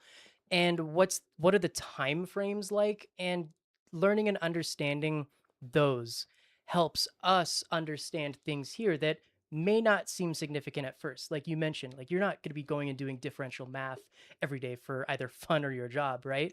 But for people like Scott Manley teaching essentially orbital mechanics, you don't need to know how that works down to the granular level, but having a fundamental understanding will leave you more informed as a person, whether that be voting, whether that be funding, whether that be communication, right? 100%. And you don't need that granularity, because if you know generally how a satellite orbits Earth or how we get to the moon, when people are trying to say like, oh, we shouldn't go to the moon because of X reason, or because, space is fake, or some bullshit answer, right? That they themselves are misinformed about. Is now a good time to tell you I'm a flat earther? This is a I do want to get into This that. is a gotcha. This is actually an intervention. We heard you believe in round Earth, and Do Oh you my get your God. best photos pointed down? do you go to the edge? Capture the dark side. And I wouldn't say it's scary, but I mean there are a non-zero amount of people that truly believe to their core that type of stuff, and Well, they're called retards. they That's are, what yeah, So the let's hard just make R, that clear. yeah. This guy. But those same people are active in society, not only having that mentality towards flat Earth or space is fake or the firmament, whatever it is, right? They're applying that type of mentality and that type of logical or lack of to other items, to other things within their lives. And I think learning about space is such a cool and open way to open your mind to really how things work, and hopefully leading to a more critical thinking of not letting people tell you how to think, right? Not or Yeah. just understanding, Yeah. right? And recognizing its value too. Like Yeah. you mentioned, like voting and stuff like that. I mean, so much of the world economy is supported through the through space travel, like satellites, the internet. I mean, your phones. So much shit goes through outer space. It's not only just like scientifically relevant and like a cool thing to do, but it's actually got like the backbone of a lot of economies running through it. And on that note too, because there's, from what I've seen, there's resistance. I don't know how much towards the Artemis program. I don't know how much or how familiar you guys are with NASA's Artemis program. Yeah. Well, because it's always framed, adjacent to the SpaceX program. Right. Yeah. But I mean, SpaceX too kind of falls in this category. Like people are in the boat. Why are we funding this? Why are we funding this? What use do Yeah. we get out of it, We right? should fix Earth Yeah. first. We got our own problems here, buddy. Bucko. But there's so much cool shit, usable shit that goes to the average person with this science and with this engineering. And like you said, a lot of the economy now is tied to our ability to communicate as fast as we can across the world globally, which is tied to satellites. Yeah. But Project Artemis is going to essentially make a space station around the moon. It's going to be called Project Gateway, which is going to be our hopefully our stepping stone to going to Mars, right? And there's a ton of people that are like, why do we want to do this? Why are we spending money doing this? But those technologies that are right now, in the Artemis space capsule, or right now on the Gateway space station, that's theirs right now. But those will get funneled down Yeah. to us. They will get funneled down In the same way they did in the 60s when we were trying to get on Yeah. the moon. Like, Velcro. there's so many advancements and just The one I Fire, hear everything. always, and I don't know why people bring it up, Tang. And they always bring up Tang. It's like, okay. Well, memory foam. Yeah. Like do you guys MRIs? MRIs. MRIs, not just NASA, but Yeah. MRIs came from a study of space. Like it's crazy. We've all seen that scene from Interstellar. He's done it. And again, just general like kind of outreach and understanding and sparking that interest is what I hope to accomplish at some point. I mean, Yeah. it, To go back to a little bit about Billy was saying, there's that fear of barrier of entry, and when it comes into hobbies like these, things like that. Do you care to dispel any of that, talking about your setup, or is it a pretty significant leap to get into what you do? Yeah, or- because I'm curious, because you mentioned that you can do all this from your phone. Like, do you have some cloud setup that you run and operate? Like, you have a home server that you're doing all this on? Like, I'm really curious about the hardware side of it. I use it's not a home server that I have. It's a I use subscription program. it's Rest to Desk. So it's a free remote program essentially. I Wow. have a mini PC strapped to the top of my telescope, which is what controls everything. But regarding the barrier of entry, that can be as high or as little as you want it to be. Now, a lot of Can people, I use my phone? yes, I started with my Alright. phone. I started with my phone and a $70 telescope from Walmart. I stuck my phone up to the eyepiece and took like a 3-second sub of the Orion Nebula, and my mind was blown. Now, it's not going to look like the ones that I take now, right? That was with mine. Is that at the Grand Canyon? Yeah. That's pretty sick. And you can do wide fields like that super easy. Yeah. And all that was oh Jesus. Well, my phone does the moon overlay, so you can't trust it. Where it's like, oh, I'm It's looking fake. at the moon, and Yeah. then it like is a it was a perfect 10-second crystal clear. exposure, which is the limit on iPhone, unfortunately. But that's all that was on my camera, was just upping the exposure time to 10 seconds. But yeah, it's super and accessible. shaky hands, right? Well, yeah, you got to Yeah. be really still. But even then, No, but I'm saying like those were all the things going against you. Yeah. And you were able to produce. and I was able to quite an get that, awesome and image. I love that. I love showing, especially like showing little kids that. God, I miss this phone so much. Showing little kids that, like you said, is Yeah, like I had some family friends over to my house. Sir. I know it fell, and I was trying to fix it. What's going on over here? I had some family friends over to my house, and I live out in a fairly. There's. Give me a sec. What produces the purple? This is quite. Let me. Oh shit. I live in an area with no light pollution. Let me see if we can't. His account routing Sort of numbers. what we're looking at. Be careful. Oh, is it? What produces that? That's a vibrant purple. that's the oxygen. Okay. So, the Orion Nebula. Sorry, the Orion Nebula is super bright and super close, which is why it's such a popular target for amateurs. Even for again, just like taking a picture with your phone with a shitty telescope. You can generally see a lot with Orion, but that teal and that blue is not only emission light; it's also reflected light from the stars, like the cluster that you see in the middle. Now, this is the very, very first picture I ever took, and this is kind of what spiraled me into like spending all the money that I have. Yeah. But even if I were to have stayed the course in I did. I saw not it, spending all it's- the money I did, you can get a moderate computerized telescope for $500 to $600 and a cheap DSLR. I think I bought my first DSLR for like 200, 250, and you can get it cheaper even used if you want to. Right.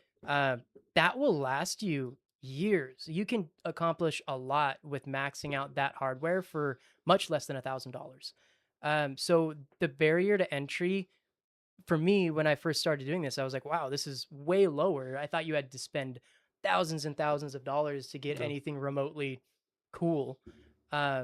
Now, again, it can be as much or as little, and the cap is nearly infinite, I should say, with what you can spend. Naturally. Yeah. And you can get Just like being professional. into golf. Okay. You can get professional grade hardware You watch if your you time. want. Let me ask you this: so now you've got your personal setup, I understand that some of these telescopes will run out some of their time, like the one in what's the main one in Hawaii, like the big telescope. Oh in yeah, I Hawaii. know. Oh shoot, I forget the name. it's of on it. the top of. Is it Mauna Kea that it's on the Yeah, top I of? think so. I don't remember the name of that one, but I know what you're talking about. I've heard stories where they will like part of their public thing, whatever, they'll lease out time, like where people can kind of sign up and have time on the telescope to be able to point it wherever they want. Is that something that you've ever done, like where you worked with like a planetarium or something like that and said, hey, point to this part of the sky and like give me your data, because then you can use the $10 million telescope to have access So- to something like that? With those, you can technically put in and like put in a request to like, hey, I want to use it, but you have to be very specific as to why, and you have to I have want a to see very my ex-girlfriend taking a shower. No. and you have to be very typically it's going to be a data driven approach. So we in college, when I was going What's the public benefit of this? exactly. So when I was in my astrophysics classes at UNR, all of us in the class put in as groups a request to use the Great Basin Observatory, because Right. almost every major observatory has that, where you can always request it. Getting to that point is very difficult, because not only does it have to be a very compelling argument as to why? But there are also thousands and thousands and thousands of other, Yeah. not just people, People but could, yeah. like educational professors who are also using that time, and they're technically considered the public, so they don't get special time. They are fighting for that time too. And like you Yeah. mentioned, the way that you collect this data, it's not like, oh, I just need an hour. It's Yeah, like I it's- need 4 hours for these next periods of days because the the sky is a certain way, and half of those days are screwed because it was cloudy, and Right. it's not like if you're gonna do a project on there, you need time. And you can do that too. I don't know with Webb, but with other space telescopes, me and you could put in a request to be like, I want to use Because I how do really we sell want 'em? to. So you're an alumni? at UNR. Yeah. Yes. So a couple alumni guys, we'll go in there. We'll let them know. We'll let him. Yeah. We're He just took we're it as a alumni. personal. He thinks- What? I was gonna make a joke about you having a finance degree and saying that you want to. Listen here, I'm funding a project for my buddy here. There are really cool opportunities though that are a little bit lesser tier than like the Mauna Kea or the Chilean telescopes, where people will set up nearly professional grade telescopes out in the middle of nowhere. Texas is a pretty good spot to do it, but they'll set this up, and there's like little companies around where you can rent out that time a lot easier. It's not going to be Hubble quality or Mauna Kea Yeah. quality, but there are opportunities to go and collect that data. So that's what you do. You're like, all right, I want this time. I pay for a week or however long you want, and then they send you the data. There are also opportunities too for your own equipment. So you have this stuff. Let's say you live in the middle of New York City. Be like, I can't see shit in the middle of the city. You can ship off your equipment to specialized companies in the middle of dark skies, and they have warehouses like those ones where the So top. it's just a field of like telescopes. It is. It's That's like crazy. thousands of Whoa. telescopes of people's personal telescopes in the middle of nowhere. And You like rent it as like a storage unit. What a like cool you get like job! a 2 It foot. If you were by the 2 person foot. that, yeah. and so they tend to the telescopes, and you can remote into it from like your home computer and do whatever you want whenever you It's want like a to. groundskeeper for telescopes. That's like, essentially yeah. what it is. And a lot of people on the East Coast use things like that because they are burdened by light pollution a lot more Right. than I am over here. But they exist, and that's a really awesome service Yeah. to offer to people. So Jeez. yeah, I encourage you to look it up sometime. Just What is that even called? let me. Remote telescope place. You can find it. You could find it for sure. And I think at the point now, there's like 3 or 4. That is incredible. I'm mind warehouses. blown. I can't believe that that's actually a service. Some dude that owns some acreage in the middle of nowhere and like It's like found a way to Airbnb. yeah, Like, found a way to yeah. sell his land or like So- lease his Yeah. land for money. Oh my god, that is a legit. That's sick, man. That is awesome. Wow. Okay. And there's like these are people's individual telescopes that they just. So let me ask the obvious question here. And maybe it's not as obvious as I think, but Are you single? Like- Sorry, bud. Got a ring on this finger. damn it, you stole my joke. No. Most of the stuff that you're imaging, in my opinion, or at least in my head, has already been imaged with far superior technology than what you have in your backyard, or in a better place with less light pollution and better conditions and all that stuff. Is it something where if you didn't have the hardware, you didn't want to make that $500-600 investment in that, rotor, telescope that can stay stationary or these things, that I can go and just access the true raw data and then put on my processor hat and say, hey, I still generated these images, but I don't have the telescope in my backyard. Is that part of the hobby that people do if they don't want to go into that hurdle and they can just jump into, hey, I can take this data and make images from? Yeah, there are services online. People will share their data on various platforms, but you can also go and download data straight off like NASA ESA website from Hubble, from Webb, and it's just raw data. And people do that all the time where they're like, I want to see what I can do with this data. So that's definitely kind of like a sub category of this hobby too is that if somebody doesn't necessarily want to spend the time or money to get into like the equipment side of it, there are plenty of opportunities to just get data. And people online are super willing to share their data too, especially for those who are trying to improve. So there's definitely not a lack of it if that's what somebody wants to do.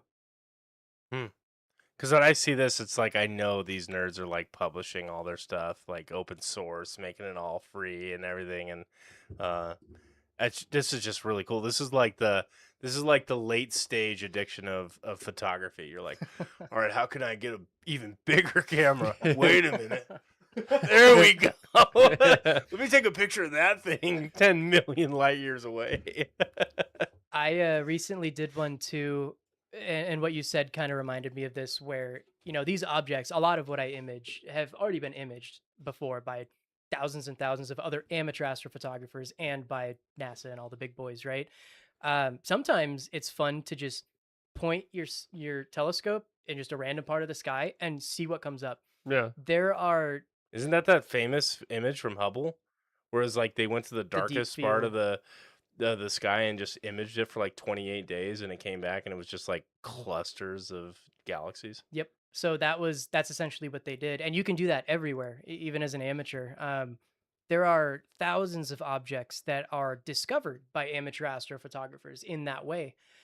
Even with some of the higher imaged objects, there's times where somebody will just spend a ludicrous amount of time imaging something, like hundreds and hundreds of hours for no apparent reason, and then they find something. They're like, "What the hell is this?" Yeah. It's very small in the background, or maybe within the nebula, and then you get to name that, and that becomes a part of the standardized uh, the catalog. So like, there's most of the time it's people's last names and a number is how they categorize it. But I mean, there's still value in just pointing your shit in a random part of the sky and seeing what pops up. Like, that to me is also fun. That's pretty sick. So like, I did that Have again. you named anything? I haven't named anything yet. I also don't know. I haven't spent the time to see if I actually truly discovered something. I'm sure there's something, but again, I don't know how people go about I've doing spent that. 8 years imaging nothing. You found the one spot that had There's absolutely nothing.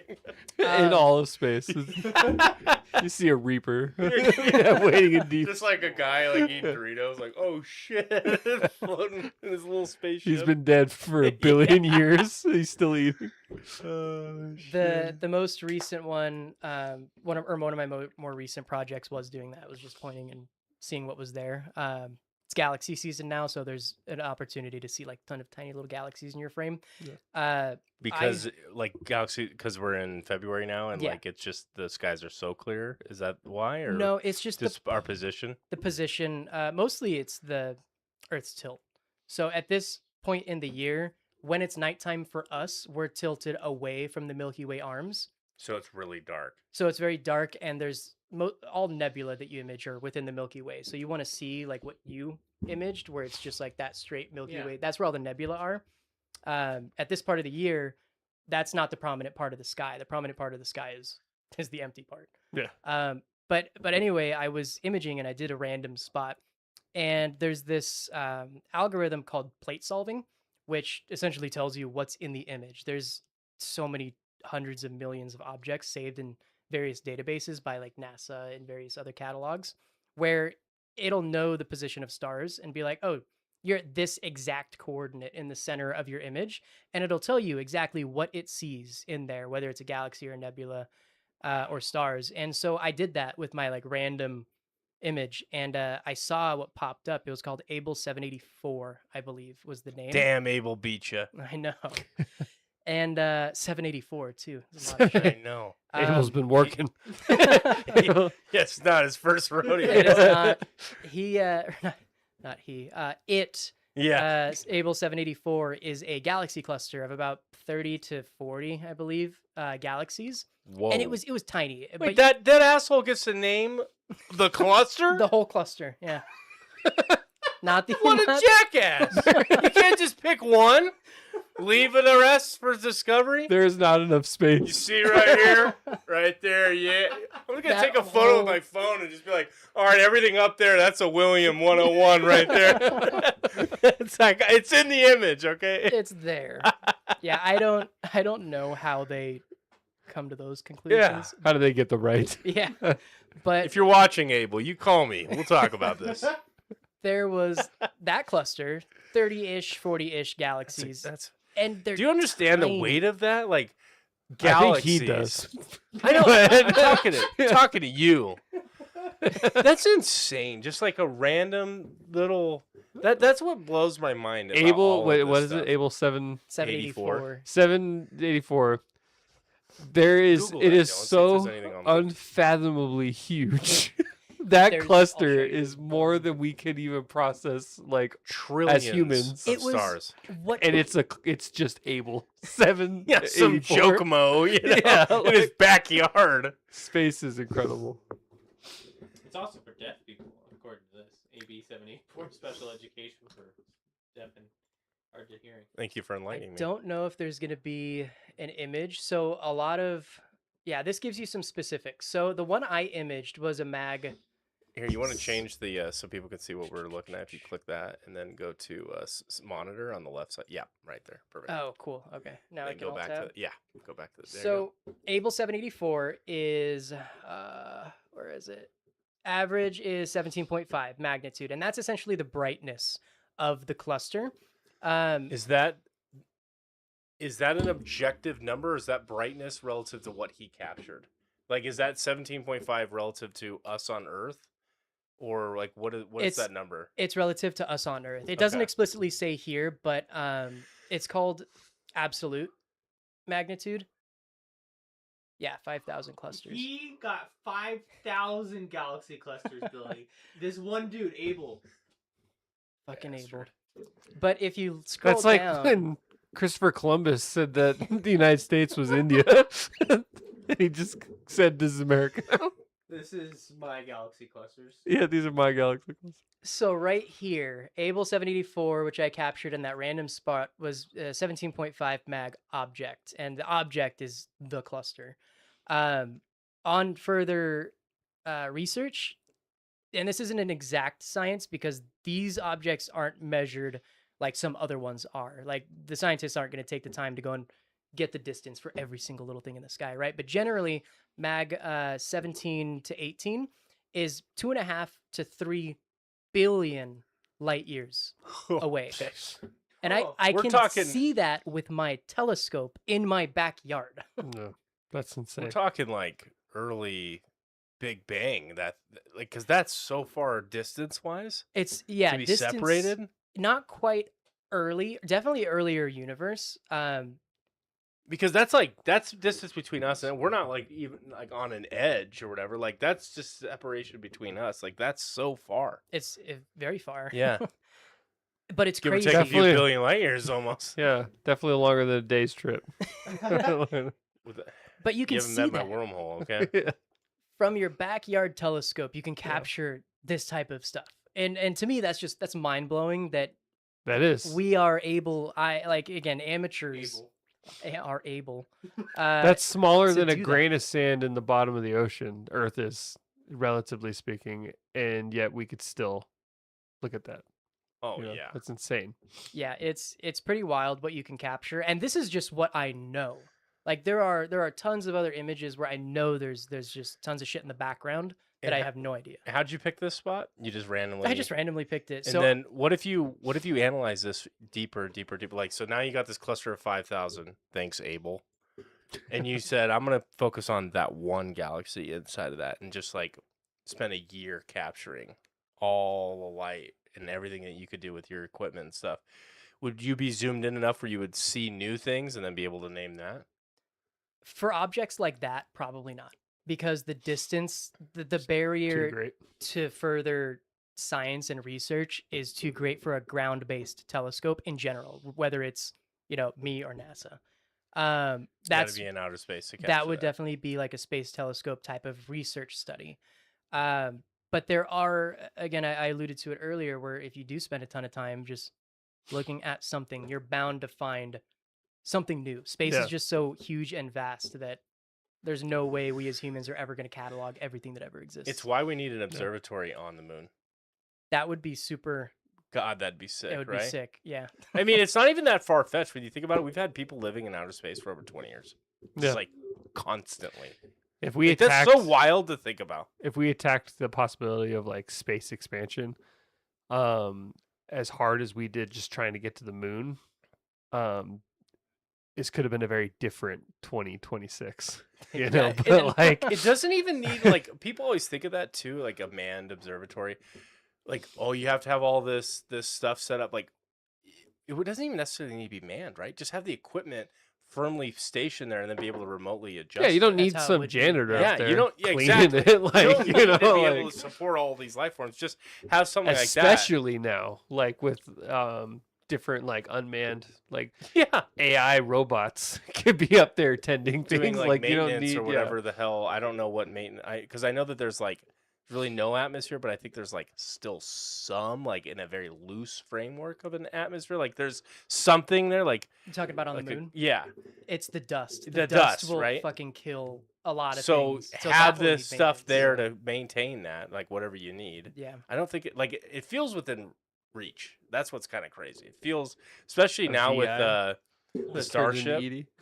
you know, being in full flight, like 1 or 2 trips, and you can have all the equipment from a weight perspective there. Well, that's a part of Project Gateway and Artemis. So Artemis is going to set up the infrastructure for that lunar space station, Yeah. and then work with SpaceX and Boeing and all the different contractors are going to be helping set up regular manned missions to the moon to set up To that service type of it. that type of infrastructure and have the ability to service items like that. It doesn't need to happen all the time. Like you said, you don't need a freaking janitor Yeah. up there. But I mean, if something breaks or you need a mirror replaced or a sensor or whatever, we will have the capability to do that. And aside from the observatory, like the standard observatory that you and I think of, and having that stationed on the moon, that in of itself would be awesome and open up so many opportunities. But also intraferrometry. The Yes. equipment is an intraferrometer. And And it's like, don't look to me. and- I'm not gonna help. that is essentially we can use it as a telescope to measure gravitational waves, and that's the next big part of science that is going to be blowing up in the next probably 20 to 50 years. And having space-based interferometers is going to be a game changer, because we have earth-based ones right now which can detect gravitational waves from black holes colliding. But they have to be billions. insanely large, right? They're not as 'Cause large it's as so you would hard think. to get it as sensitive. Well, not the equipment to monitor it, but like the event has to be so large. Yeah, right? yeah. The event has to be a massive event, whether Because that be black hole there's so much collisions. noise on Earth, right? Like even or- cars driving over a certain speed. Like I've seen the documentary. Microwaves Yeah, it's going, like yeah. it's like they have to cancel out all that noise, and yeah, But the size of it too, having access to a space-based interferometer, on the scale of like I have my first laser here in Earth or lunar orbit, and then my other one is way the fuck off over in Mars right now.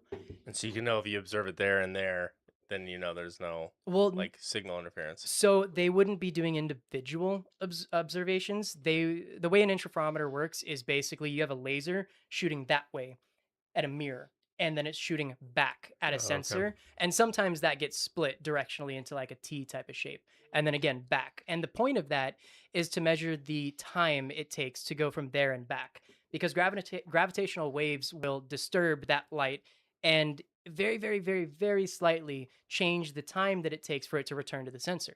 So if you can, the longer you get, aka if I go from here to somewhere else in space, the more granular that you can look at and study gravitational waves, so you can get smaller events versus black hole collisions or neutron star collisions. And that's going to be a huge segue into how we fundamentally understand gravity and how we can manipulate it. That's going to be a huge part of it. Again, leading back Why is to that? What do you mean? Like how will that discovery kind of shape those fields? Because does it just mean that we can be aware that those events occurred, which means then light is hitting us of those events so that we can point to the right spot in the sky and watch these things unfold. Is that It's kind of why? Or it's not necessarily a point and watch. It's a full 360 view. Anything that comes through, no matter where it's at, it's an observation, Yeah. essentially. I'm not the scientist doing this, so I don't know exactly how they're like able to pinpoint after the fact, but they can. But the larger impact of that is our fundamental understanding of how gravity operates. Um, right now, we have no idea how quantum mechanics merges with general relativity. Experiments like this would allow us to further deepen our understanding in order to reconcile those two theories, which, again, there are so many applications in which that can trickle down to us eventually, long term, right? Um, but the fact that we as a civilization are like on the precipice of that is just fucking mind blowing. Yeah. So it's wild to think that that within our lifetimes is is it feasible, possible? given funding, given motivation, and that motivation stems from the voter. Well, I think a Yeah. lot of this ideology is in place in the young people. I think we're just waiting for some of the old lads to pass on, because bad ideas don't fade, they or don't go away, they die. Yeah. And so, like way a to lot put of these it. people that are failing to dream, I think young people are smitten by outer space and some of the stuff. And I think Depends. I'm seeing lots of pushes both ways. even from young people, Yeah. like Yep. saying what we should. That like they for lack of a better word, they can't wrap their heads around why like advancement in space travel Matters. matters. Exactly. They have this day one out of the womb. They don't know what it's like or I'm what good. infrastructure it I just took wanna to goon get to to porn this. There's with a my buddies. huge Yeah. there's a huge push on like we need to solve problems on Earth before and I see what you're saying. I think we all collectively agree like that's kind of like that's a bad argument because just you'd mentioned just the amount of advancements in everything that occur as a side effect of this type of work is gonna outweigh anything, you know. Well, Yeah. and specifically whenever I hear somebody use that argument, I mean, I haven't argued with a bunch of young people about it, but You it's don't? no. I go to the elementary schools and I'm like, listen here, kids. You no. wait for them to get out and Yeah. you start arguing with them. Listen, space is important. No, the thing that I always argue back is, do you know how small our, and I'm just talking about America. I have no clue about the world as a whole, other countries, but America's budget for NASA for space is so small already, and they keep Relative to the pie. relative to the pie, and they keep pulling away from it, and Yeah. it's like, why aren't you going after just I believe it's our biggest portion of the pie, like military funding. Why aren't you going at why are you going after space, which is already such a small segment, when all this money is being used for the military and you're just okay with that? Like why specifically space? NASA needs to change its name to like Family Aid, so that like you're cutting family aid. You can't do this. We have to raise funding for family aid. You know, like that's what it needs. It doesn't need to be NASA. It's like, oh, dreamers, they can wait. We got to fix this thing. That's one of the reasons why I brought up the oceans before, which is like people are always like, well, why we haven't even explored our own oceans? Why do we look up? And the main guy behind that is James Cameron. He's like fucking loves the ocean. He's like, we're always trying to explore it. But that guy's like actually a pioneer in like aquatic engineering and shit. Like that guy's done some cool shit. Like weirdly enough, I remember The ocean's very cool, but also it shouldn't take away from that. it doesn't take Yeah. away from that. And in fact, a lot of exploration is like of oceans and like research done on that is done by like NASA. They're involved in that. Like NOAA. yeah, like Well, and two, like my argument always is to solve like we're always trying to solve sustainability crises on Earth, right? Because we do have a finite number of resources. Guess where you're most resource constrained? Outer space. Okay. sustainability out there is so paramount and fundamental to the success of anything you do out there that like the things you learn trying to go to that extreme from a sustainability perspective undoubtedly will benefit things on Earth. What you learn, like, hey, 100%. we could do this way, we could capture things this way. Yeah. Well, Yeah. if on that note too, like on the space station, there are so many things that will benefit us from a sustainability standpoint. Solar panel, like oh shoot, what the efficiencies have just skyrocketed comparatively to what they used to be after the space station needed that part to power them, right? The water recycling system helps us on Earth. The carbon scrubbing system helps us on Earth. There's so many things when you, like you said, when you're so resource constrained that you learn how to make more of what you have, Yeah. and being more efficient at those types of items will undoubtedly just I think the it's gonna thing trickle. people need to get out of their head when they're making that argument is it's not an either or. It's not like to It's not a zero-sum advance into the space race means we're gonna let Earth burn. Like it's like Yeah. there's not like, Screw the Earth. and I think that's like Why would I want to do that? You So see that billionaires pushed a can take lot. private chartered flights. I mean, I wish that like Katy Perry's ruining it for like a lot of us. As but- an astronaut, I feel like like what? Oh, I forgot about that. You went in the vomit rocket. Like, what are we talking about? Yeah, I whatever. mean, did She's gotten closer to space than me, so fuck it, whatever. I don't care about acronyms or nameplates. she's more of an astronaut than I am, or ever will be. but- Exactly. If- If SpaceX's vision ever comes to fruition with Starship, which is probably not in the timeline that they say it's going to, but ultimately, like if they keep pouring funding and research into it, hopefully it will. One of them not only being exploration of the moon or the outer solar system or Mars, it's going to be sub 1 hour flights from anywhere in the world to any other spot in the world. And that alone, if it remains affordable at scale, that would be entirely societal changing. Like that would be a huge benefit to us as a species, and that is R&D into space. Like there's so many things that'll just trickle down, and if people understood the types of things that we have today that came from space exploration or studies and research into space, I think there would be a lot more openness to being like, hey, why do we have 900 billion going to the military and like a fraction of that going to NASA? Yeah. So A fraction of a fraction. of that. All that Um, to say is, unfortunately, I do see the argument from all walks of life, but there's an increasing number of young people that seem to be, when I say young, I mean like Gen Z and millennial, that I think are like kind of pushing against that right now. That's a rhetoric that's kind of happening. but- I see. I know. I get what you're saying. Yeah, that's unfortunate, and I definitely see that too. Now that you kind of frame it that way, but the guy who's in charge of NASA right now, he's that Mr. NASA. Yeah. Mr. NASA himself. What's his name? Real quick, I just want to. I looked up. This is using ChatGPT. But NASA's budget compared to Disclosure, the military. AI. Yeah. NASA's budget for fiscal year 2024 was 25.4 billion. What percentage do you think of the U.S. government spending do you think that is? About 3%, 4%. 0.4 to 0.5. 0.37. Oh, yeah. I'm Yeah. sorry. And then how much do 0.3. you think the military, as far as national defense spending? As a percentage of GDP? Just the amount. The amount. I think it's just under 1 trillion. Yeah, it's 874 billion. Yeah, I can see it. It's a lot of money. I could really use 874 billion.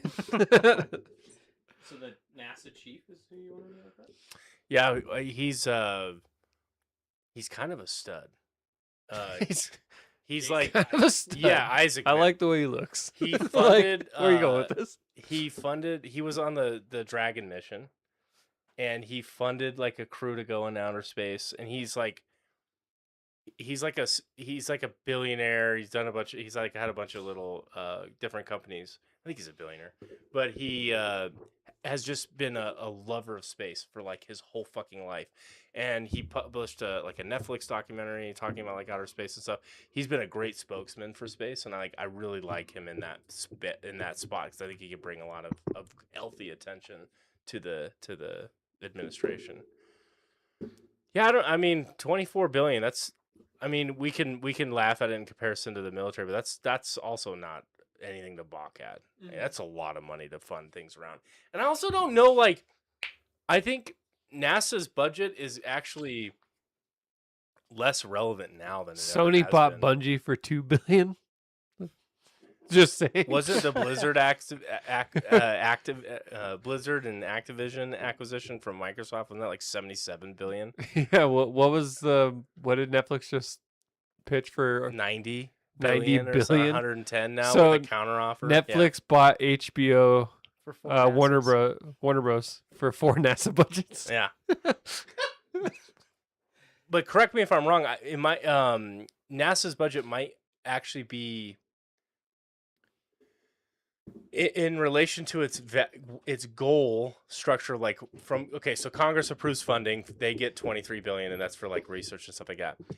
Not included in NASA's budget, and I don't know this, is the grants that Congress gives, which then funds further exploration. So like NASA's its own piece, which is like publicly funded research.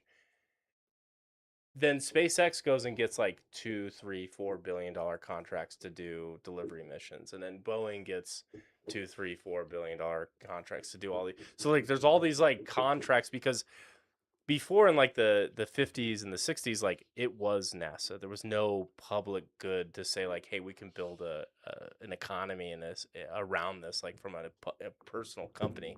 Now there is like there's SpaceX, there's Blue Origin, and there's like a few other competitors that like actually can go in, and there's a Boeing that are like being paid to go and do these missions. And SpaceX, actually, I think their number one customer isn't even the government anymore. It's like it's private companies launching their own satellites and servers and stuff into space. In the early days of NASA, in like the Mercury / Apollo era, there were quite a few of private entities that they were still doing the same thing for. It was Boeing was around, Northrop Grumman, GLP. GLP. I haven't heard of them. But And there's they built the rovers, I believe. Oh, okay. Yeah, there was a bunch that were still subcontracted out. The problem with then versus now, or I guess not the problem, but the difference in slashing the funding is the continuation of the projects that are already in place. So 24 billion might seem like a lot. I mean, it is to all 4 of us here in this room, obviously. But I see what you're saying. with slashing that budget, that's not just going towards new projects. That's going towards sustaining projects like That are Voyager. 12 years old or whatever. Yeah. Yeah, like Or- Voyager. Yeah, because that's still being funded. That's still that's a very good active point. research. But I mean, there's tons and tons of projects that we don't know about that are just out there. There's thousands of missions that still require manpower and still require time and research. So when the budget gets slashed or dropped, you're losing those projects. You're not necessarily just losing advancement. You're losing things that are already there that are still contributing. So that's where a lot of people up in arms about reducing the budget are kind of coming from. That's the frame of mind. Yeah. Because not only again are we having to lower our scope for Europa Clipper, for example, but we're also having to completely cease other projects that have been going for years.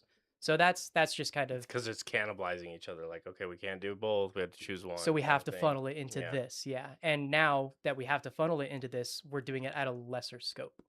What do you feel like the budget's like? Because to me, we need like a modern day Oppenheimer, like a salesman of science, someone who comes in and like really drums up excitement that can pitch this. And because I think in my lifetime, I don't think any president's ever. I think it's literally dwindled. Like since JFK, it was like 5% of the overall national budget. Now it's 0.3, right?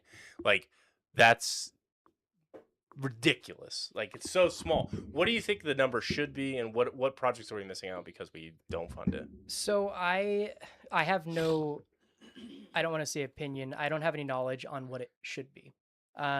I can speak a little bit onto the projects that we're missing out on, and a lot of it comes from like asteroid redirect missions, for example. That shit can be important, very important, at some point Yeah. in human history, whether it be Come now on. Talk or to the dinosaurs. in the future. Do you know what the Chinese are working on? They got that covered. Don't you worry. There's things like that that are getting slashed, or whether it be comet reconnaissance missions, right? Things that would lead us as a species to be able to go and harvest minerals, raw minerals, lots of stuff from comets, asteroids that are just full of rare metals that would be useful to us as a species, is just not getting done at the scale that it could be. Things that could benefit us and progress us again scientifically and as a society and as a species will be directly impacted. I don't want to say completely stopped. There are some projects that are, not saying it's not getting done, but it, like you said, could be a very different 2026 that we live in right now if that were not the priority, but a little bit up a few rungs perhaps. So Yeah, I think they just need to be doing a better job of I think, outreach. like you said, we need a better spokesman of science. I mean, we have people like we have like your Bill Nyes and where are the Carl formerly Sagans, the Carl, but like Oppenheimers? yeah, Tyson had his moment, but then he's kind of he still pumps out content. He's just not as relevant as he was a Yeah. decade ago. The Tyson Roger has his stuff, Penroses. but like He still does. we Star need Talk radio. somebody. It sounds like we need somebody like a presidential figure that can pitch the positives. Maybe we need a president that's not like 90 years old. Yeah, That would that's be that's Let's part of it. start there. Maybe Because that's the problem I think is there's not a salesman telling the public, for one, all the bad things that happen when the budget goes down, but for two, all the potential good things. That's that could what they happen as need well. to do. Yes. And they don't talk about that.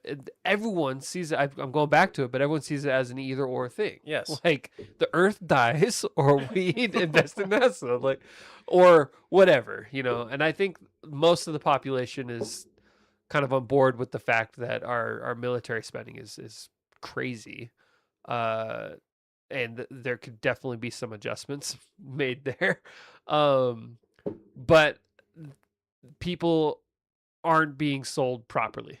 They're not being educated properly, and that goes back to your education piece as well. Like that's just as important as the like work itself, is making sure everyone's aware of like why it's Sparking important. the interest Exactly. is what's important. Which is And- why you need someone talking about the positives of it, and not just saying like, "Well, we can't have a decline in funding." No, you got to go out there and And, sell like, and if they talk "We're gonna like be that, able to do this, they're gonna- this, and this, and this is what's gonna be awesome about it."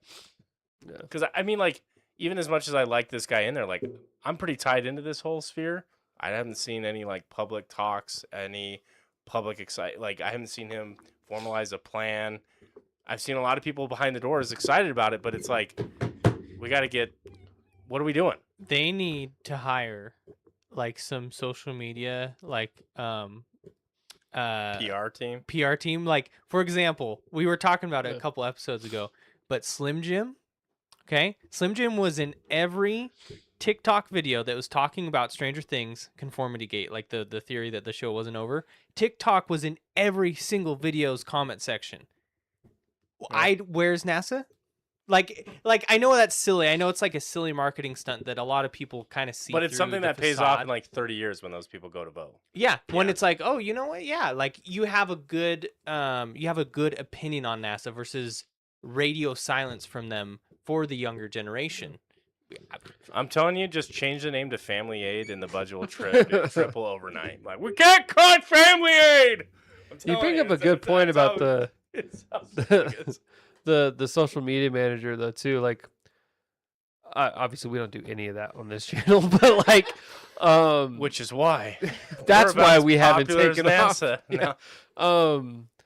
The totally different situation, but it made me think of this. There's this comedian. Her name is Leanne Morgan. She just popped off like a couple years ago. She's been a comedian her whole life. She's like 60. and it was very, paycheck to paycheck. Like, it was passion project. She worked other jobs.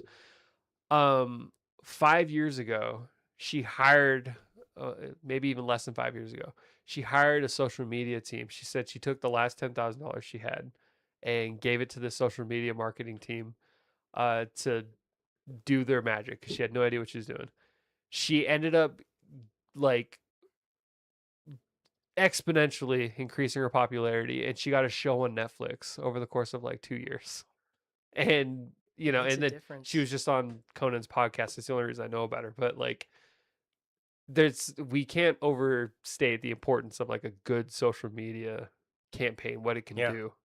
Imagine them talking like, "Hey, we're proposing this new science thing," and then they go and it's like this whole platform that goes and rises, and then Congress people get tied into it because they're like, "Hey, all my constituents want this thing. They've heard about this thing. Like, we should go and do this." And when it gets up for budget, it gets approved. Are you guys familiar with the current status of the Artemis program at NASA? Do you know anything major about Service Artemis right level now? only. I don't know anything major about. No? Did you guys know that this Sunday there's going to be a manned lunar orbit launch? Exactly. That's No.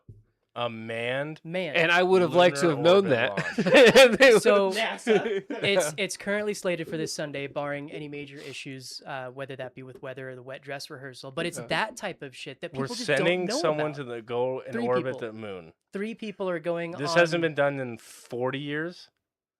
I mean, what are we Not doing? a mention of it, other than probably very focused circles. Correct. Again, I'm like pretty tied into this stuff, and no. This Sunday, and that's the use of a social media team would have such a profound impact on getting that information out to people who are interested in this. Yeah. But yeah, it's like right now it's close to it's non-existent. It's the people who already knew it existed or that are in the field. Right. But And yeah, it's And I'm a guy who's seen every single Starship launch. Like, I'll be up at 3 a.m. or whatever time it goes. I watch all of them because I think it's fucking awesome, and I haven't even heard any of this. Yep. A manned lunar orbit launch. It's going to be Wow. the Do you know Um, what fucking idiot decided to do that? First off, it happens to be on the fucking Super Bowl. That's true. Yeah. Which is the worst day to do anything even because it's fucking going to think about that. conflict with ratings. I didn't even think. I'm not a Oh big my sport ball kind of guy, so I didn't even think about I like that. watching grown men follow a ball around. But Well, that has me thinking: is there a reason why? Like, Is it just the timing of the years? up right? next, no, like not why the launch, but is there a reason why they're so quiet? Like NASA? I think it's a lot to do Are with. they nervous? What are you, No, like, conspiracy I theory? think it's a lot to do with like personality types. Those people are very focused on the work, and they believe in their heart that like they don't need a social media team because the work they're doing should speak for itself. But that's just not the reality. Well, of it's it. not government regulations, right? Maybe would that be it? Because I'm just trying to think why we can't No have way. been the only people who have thought of this. You mean like why is it just now happening when it randomly or? No. Why is there no? Why do they have like zero social media Ugh. presence? Is it a government thing? Is it like I don't think it's zero. Obviously, he's heard about it. But so True. It's not effective. yeah, It it's might just not effective. Be, yeah, the presence. It might be the individual platform's algorithm and what garners more engagement and what doesn't. So it could just so happen to be like, hey, we've determined algorithmically that nobody gives a fuck about this coming up. Yeah. Or at least a very, very small group of people. It might not be like regulation, but this goes to show too that there could be more effort put into that aspect of it too. It's like, Yeah. maybe we shouldn't actively hinder Like, this do we information. do we look at who's controlling the algorithms, right? Do like the big social media, like like why are these things not getting pushed other than the very specific, like you look at one video with like a Kardashian or something on it and then it dominates your algorithm. I have to watch like hours of stuff I actually like to get it to be in my feed. And like I hate that because I'll watch a video and I'll spend 10 seconds on it, and about 8 seconds into it, I'm like, oh fuck, I'm only gonna be I know I'm gonna be fed this shit, no, and then like 3 flips later it's like, oh, you're back, get out of here, and you're doing that even though you kind of enjoy it, you're like, I don't want to be fed this. That's I think definitely a part of the modern day problem with that spread of information is the constant need for engagement, and unfortunately the best way to engage people is to make them angry. Whatever gets them angry is typically what's going to keep them the most engaged. It's been proven that social media, they will show you things specifically that is like against your beliefs to get you to interact, to comment, to stay, to comment, to hate watch, like hate jerk. It's very sad. I hate this. TikTok, to your point, TikTok will show me like religious discussions, like and I get sucked in so easy. I'm sitting there, I'm like, yeah, let me watch this for a couple 20 minutes, on a live. So NASA, if you're listening, we will offer to be your social media marketing team. We'll figure it we're out. qualified. We're qualified. We got it. But again, if you're limited by a budget, are you willing to spend what your precious money you have? Which all goes back to, We'll take just. I don't know. Leanne Morgan spent the last 10 grand she had on it. She's got a Netflix NASA show now. Just put 10 grand. Don't buy cookies and candy bars for your vending machines one time. And I don't think it would be that much. Honestly, like just give a guy a salary for a year to. You know what's crazy? Crew to work on it. Less than $1 million. Well, like I said, we need like a great salesman of science, but we do. His name's Elon Musk, but it's like we almost appreciate it more. He's because too polarizing at this point. He can't be effective anymore. But fair. But I feel like, and he said too much shit that's like out of left field. That like I think people are starting to. He's not right anymore. I think he would have been right, like kind of pre-Trump era. I think he might have been like kind of the perfect guy to do it, but I think society won't be able to look at him regardless of who he is as a person. They won't be able to look at him in that way anymore. He needs somebody that can. Fair. Yeah, that's my own. But I think he. What I'm kind of setting up as a contrast here is I feel like, do we as a culture almost value the private industry more than this like public good, and be like, oh, that's just like. Of course they're having success or they're doing their thing, and like, look at this guy, he's paving his own path and he's doing it through, like a private funding and capital and blah blah blah blah blah. But so talking about like the superstar of science or whatever term you salesman of science, the superstar, because everything he's heralded for is Captain all Science. He's a superhero. Yeah. But have the previous ones been like government, like I don't think we've ever had a government official be one of the superstars other than like JFK in the 60s, because like if you think of Bill Nye, Oppenheimer, Einstein, but Oppenheimer was just a scientist that was hired, so was Einstein. Like they weren't like I would say department heads. I mean, okay, they were department heads, but like he ran all of Los Alamos. Yeah, but that was confidential stuff, right? Well, it was post his career that he spent an entire legacy like parroting like what the achievements and what they did and what they created. He spent a whole political career post that project. Yeah. So at that point though, he was no longer he was Elon Musk. Yeah, he was a private party almost. Yeah. I don't think we've ever had anybody in the government or actively I guess the point I'm getting at is that we've never had anybody we've never had a NASA employee that is currently working at NASA that is telling us, like Carl Sagan. I believe he was just like a philanthropist.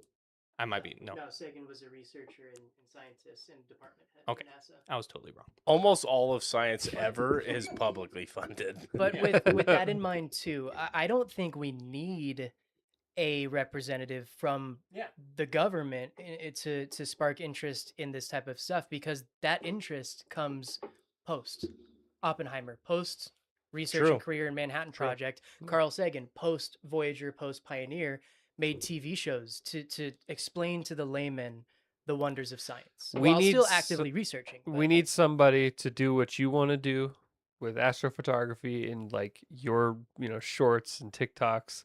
We need somebody to do that on the grand scale for the masses. Right. That's what we need. We don't need somebody to. And it's called PBS. PBS needs a good TikTok. Yeah, that's all they're missing. Yeah. It seems crazy that to talk about the importance of social media and the advancement of science now, but that's just the reality we're in now. That's just life. But you think there'd be like an organic curiosity? Like, I mean, I'm like being objective about my own self here, or an organic curiosity of like what my tax money is going to fund. Because like I paid taxes. Nobody and- knows what their tax money is going to fund. They know what their political I know. candidate's telling them. But like I don't even That's go. all I they don't even know. go to like NASA.com to even look. Yeah. And like that's kind of crazy. When's the last time you sat and like actually looked at like where your taxes were actually going, like, or thought about I it? don't like. want I've to. never. Yeah, I think mean, I've ever like, done that. I so don't know if like, I want to. I don't think anyone would. Like, no one knows. They're just pissed, as they should be. Well, anything else that we want to chat about? 2.5 hours in. Did we talk about Markiplier? I don't think we need to at this point. I mean, Had a movie launched, big success for the budget. I would like to get into it next week, just because I would love if this spurned some kind of indie revolution in film, the way that kind of gaming has happened. Yeah. Is Um, Markiplier an indie at this point because of I the think scale of him? One guy, less than 3 million. That's pretty indie. I do think that he has advantages that, like, obviously, we wouldn't be able to do that with 3 million, even The if our movie brand was just as good. recognition, Yeah. but Yeah. like financially, He's got a really good social media team. Yeah. It's back to that. Yeah. But I would still consider that indie. Yeah. Yeah, I mean, he's not, spending What if 500 million on Avatar. What if a Fire and Ash, billionaire, like, what if Elon Musk spent $1 billion making like an autobiography and he had like Christopher Nolan make the film? Like, is that an indie film at that point? If he just like self-funded I think it's it? more to do with budget than it Okay. is to do with. Also, we can get into that, but I don't think that's not even a movie. No. That's I don't even know what circle jerk. that, That's yeah, what I don't know what that would be, but that would not spur the indie revolution in film. It is pretty cool though. This is Yeah. kind of how Clerks became a thing, right? Yeah, Like they had that. It was a shoestring budget. They launched it like 100 theaters. Markiplier, I and mean, kind of he's- popped off. he straight up like Tommy Wiseau'd it. Like, have anyone seen The Room? No, Tommy Wiseau. I know who he is. Yeah, it's notoriously like the worst film ever made. But the guy wrote, directed, and produced it. Just some random foreign rich dude that did it. But it was one of those movies. It's so bad that like That it it's became a good. cult following. And that's what Markiplier did, but the movie was actually like decent. Oh, he tried to make a bad movie, but it's good. No, Markiplier. I'm just saying he like did everything. Oh, He yeah. directed, Directed. wrote, directed, starred. produced. Not only did he star in the film, Not it's only. like 99% him. Yeah, Yeah, So that's if you're a simp to Markiplier, He's the this only- is for you. I might be wrong there, but he's the only like on-screen person. yeah. There's like There's I guess voices. sections where there's voices. Like Troy Baker has a role, and a few Of other fucking things. course, Troy Baker. Are you serious? Yeah. We need one guy. Let's get the fucking guy. But yeah, I almost want to go see it just to kind of support that, because I love the idea of.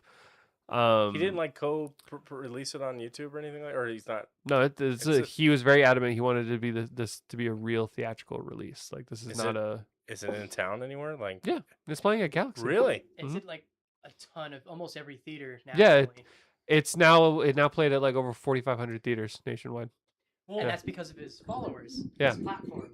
Yeah. His social media. I was gonna his fans. So, Mr. Beast movie coming to you soon. Yeah, his fans. He told them like, if you guys like, I put it at all the theaters I could. If you guys want it in your theater, you're gonna have to request it. You have to call in and tell the theater you want this movie, And they did. and they did. It was course like they 30 did. theaters originally, and then it just exponentially, like you said, like 4,500 theaters or something. When he started this, it was a passion project. He fully thought that it was going to be like a money loss situation, just like a creative outlet for him.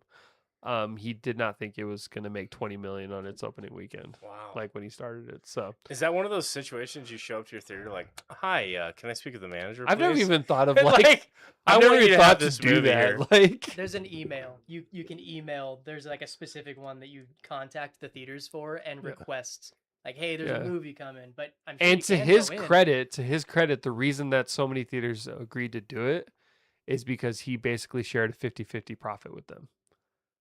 Which is an insane margin for a film. That's not normal. And so the fact that he was like, "You'll get half, we'll get half," theaters are like, "Sure." But he can do that because he was self-funded.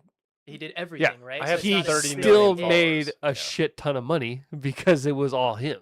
Yeah, So you said it grossed 20 million. So Yeah, that over the buckets weekend. 10 million. Yeah, Budget was it- 3. Well, that's just opening week. yeah, it could very well cap out around like 50 million on a less than $3 million Markiplier budget. is a multiplier of financial assets. You make a joke, but that's why he called himself that originally. Oh 'cause no shit! He was gonna be a sketch comedy channel, and he named himself Markiplier because his whole thing was he was gonna play every role. Okay. Markiplier multiplied. I Wow. didn't know that. Yeah, that's his Makes origin, sense, though. and that's why he's called Markiplier. And then ended up his channel was nothing, wasn't that, but that's why his channel name is that. Are you gonna go see it? You think? I don't know.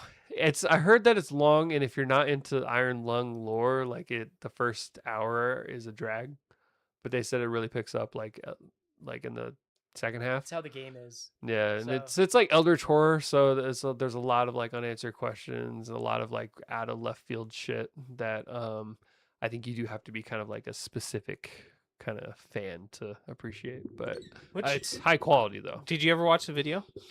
Did you ever watch the Like him play it? Yeah. Yeah, I watched that, and I watched him play. He went back and played like the lore update. Yeah, I saw that one too. I liked it. I would probably want to go see it if you guys want to go see I'm gonna go see it at some point. it. If you I guys want to need go somebody see to go you with. finish Dark Souls 2. I've I've actually- fun watching you play that. I've been playing, so I Ah. just beat all 4. I got all 4 Great Souls. Oh, you gotta just stream to Twitch so I can watch it. It's so much fucking. I forgot fun. how much I love that game. I was God, I was getting in, and it's so clunky, and it's so like it's so much more unforgiving than Elden Yeah. Ring. But like once I got into a rhythm, I was like, this is a fun game. I forgot how like satisfying the damage is in that game. Yeah, Like you have such a basic build, which you can get away with in Elden Ring too, but it just the chunks feel better than on Elden Ring. I don't know why. When you get that- yeah. It just I had that hand axe against Pursuer doing no damage, but I was like, I'm gonna I'm kill this fucking guy. Be so patient. 5-minute fight. I was like, oh my god. Oh, Dark Souls 2. That's what got me into the From Software. So We're the always only love it. ones that game captured because apparently it's the worst. Apparently, that's the black sheep of the Souls family, but I do love it. I think that's a good place to end it. Oh, now that we're talking about something he doesn't like for once. I like Dark Souls, but to You go down can't- another rabbit hole. Why are you killing my vibe? I'm just Oh. having a good time. Okay. Speaking of Thanks for rabbit holes, joining and giving us your insight on things and your perspective. You're very well versed on the subject, and so it's always a great conversation when you talk to somebody that's passionate. we should do a Katie ratio camps and we go camping. Oh fuck yeah! I love camping. Yeah. Let's I'll do bring it. all my shit with me. I know that's why you're getting invited. The only reason. Just kidding. I'll cook you a wiener or two, but you gotta bust out the equipment, all right? No, thanks for having me on. It's always fun to talk with you guys. I always like chatting with you. On the Oh, dude, we love it. thing, too, It's good. so. Yeah. Our number 1 fan actually joined tonight, so that's cool. According to the chat, he's got the crown. Tonight he is. I get competitive when there's another person in the chat too, so I'll think I need that crown. to keep that number one. LOL. Ah, Yeah. so you're the other viewer. Yeah. You have a conversation between yourselves. That's cool. Yeah. Yeah, it was fun though. Thank you guys. Anything else, Dylan? Close us out. Wait, No. where can people find us? They can find us right here on YouTube every Tuesday, 7 p.m. roughly Pacific time, where we stream live, chat. Come join us. Chat GPT. Chat GPT. You never know what we're going to talk about. Yep, we went all over tonight. We started with Ashes of Creation, ended with Markiplier. With No, a we're little gonna bit of end Dark with Souls. Mass Effect. Yeah, another hour. No. They're both doing a playthrough right now. Yeah. Don't get us started. Already. Fuck. But yeah, Are come they give us a really? like, Yeah. listen, subscribe, and then where can we find you, Reno Astro Guy? I am on multiple platforms, but I've been focusing on YouTube and TikTok. I am the Reno Astro Guy. Typically, if you just Google Reno and Astro or Reno and Astronomy, you can find me. And his YouTube handle's in the title of this video too. Oh, thank you. What a nice guy. What a About nice the only guy. part of the title that makes sense. Yeah, with a good KD, you get the dub. Bye, guys.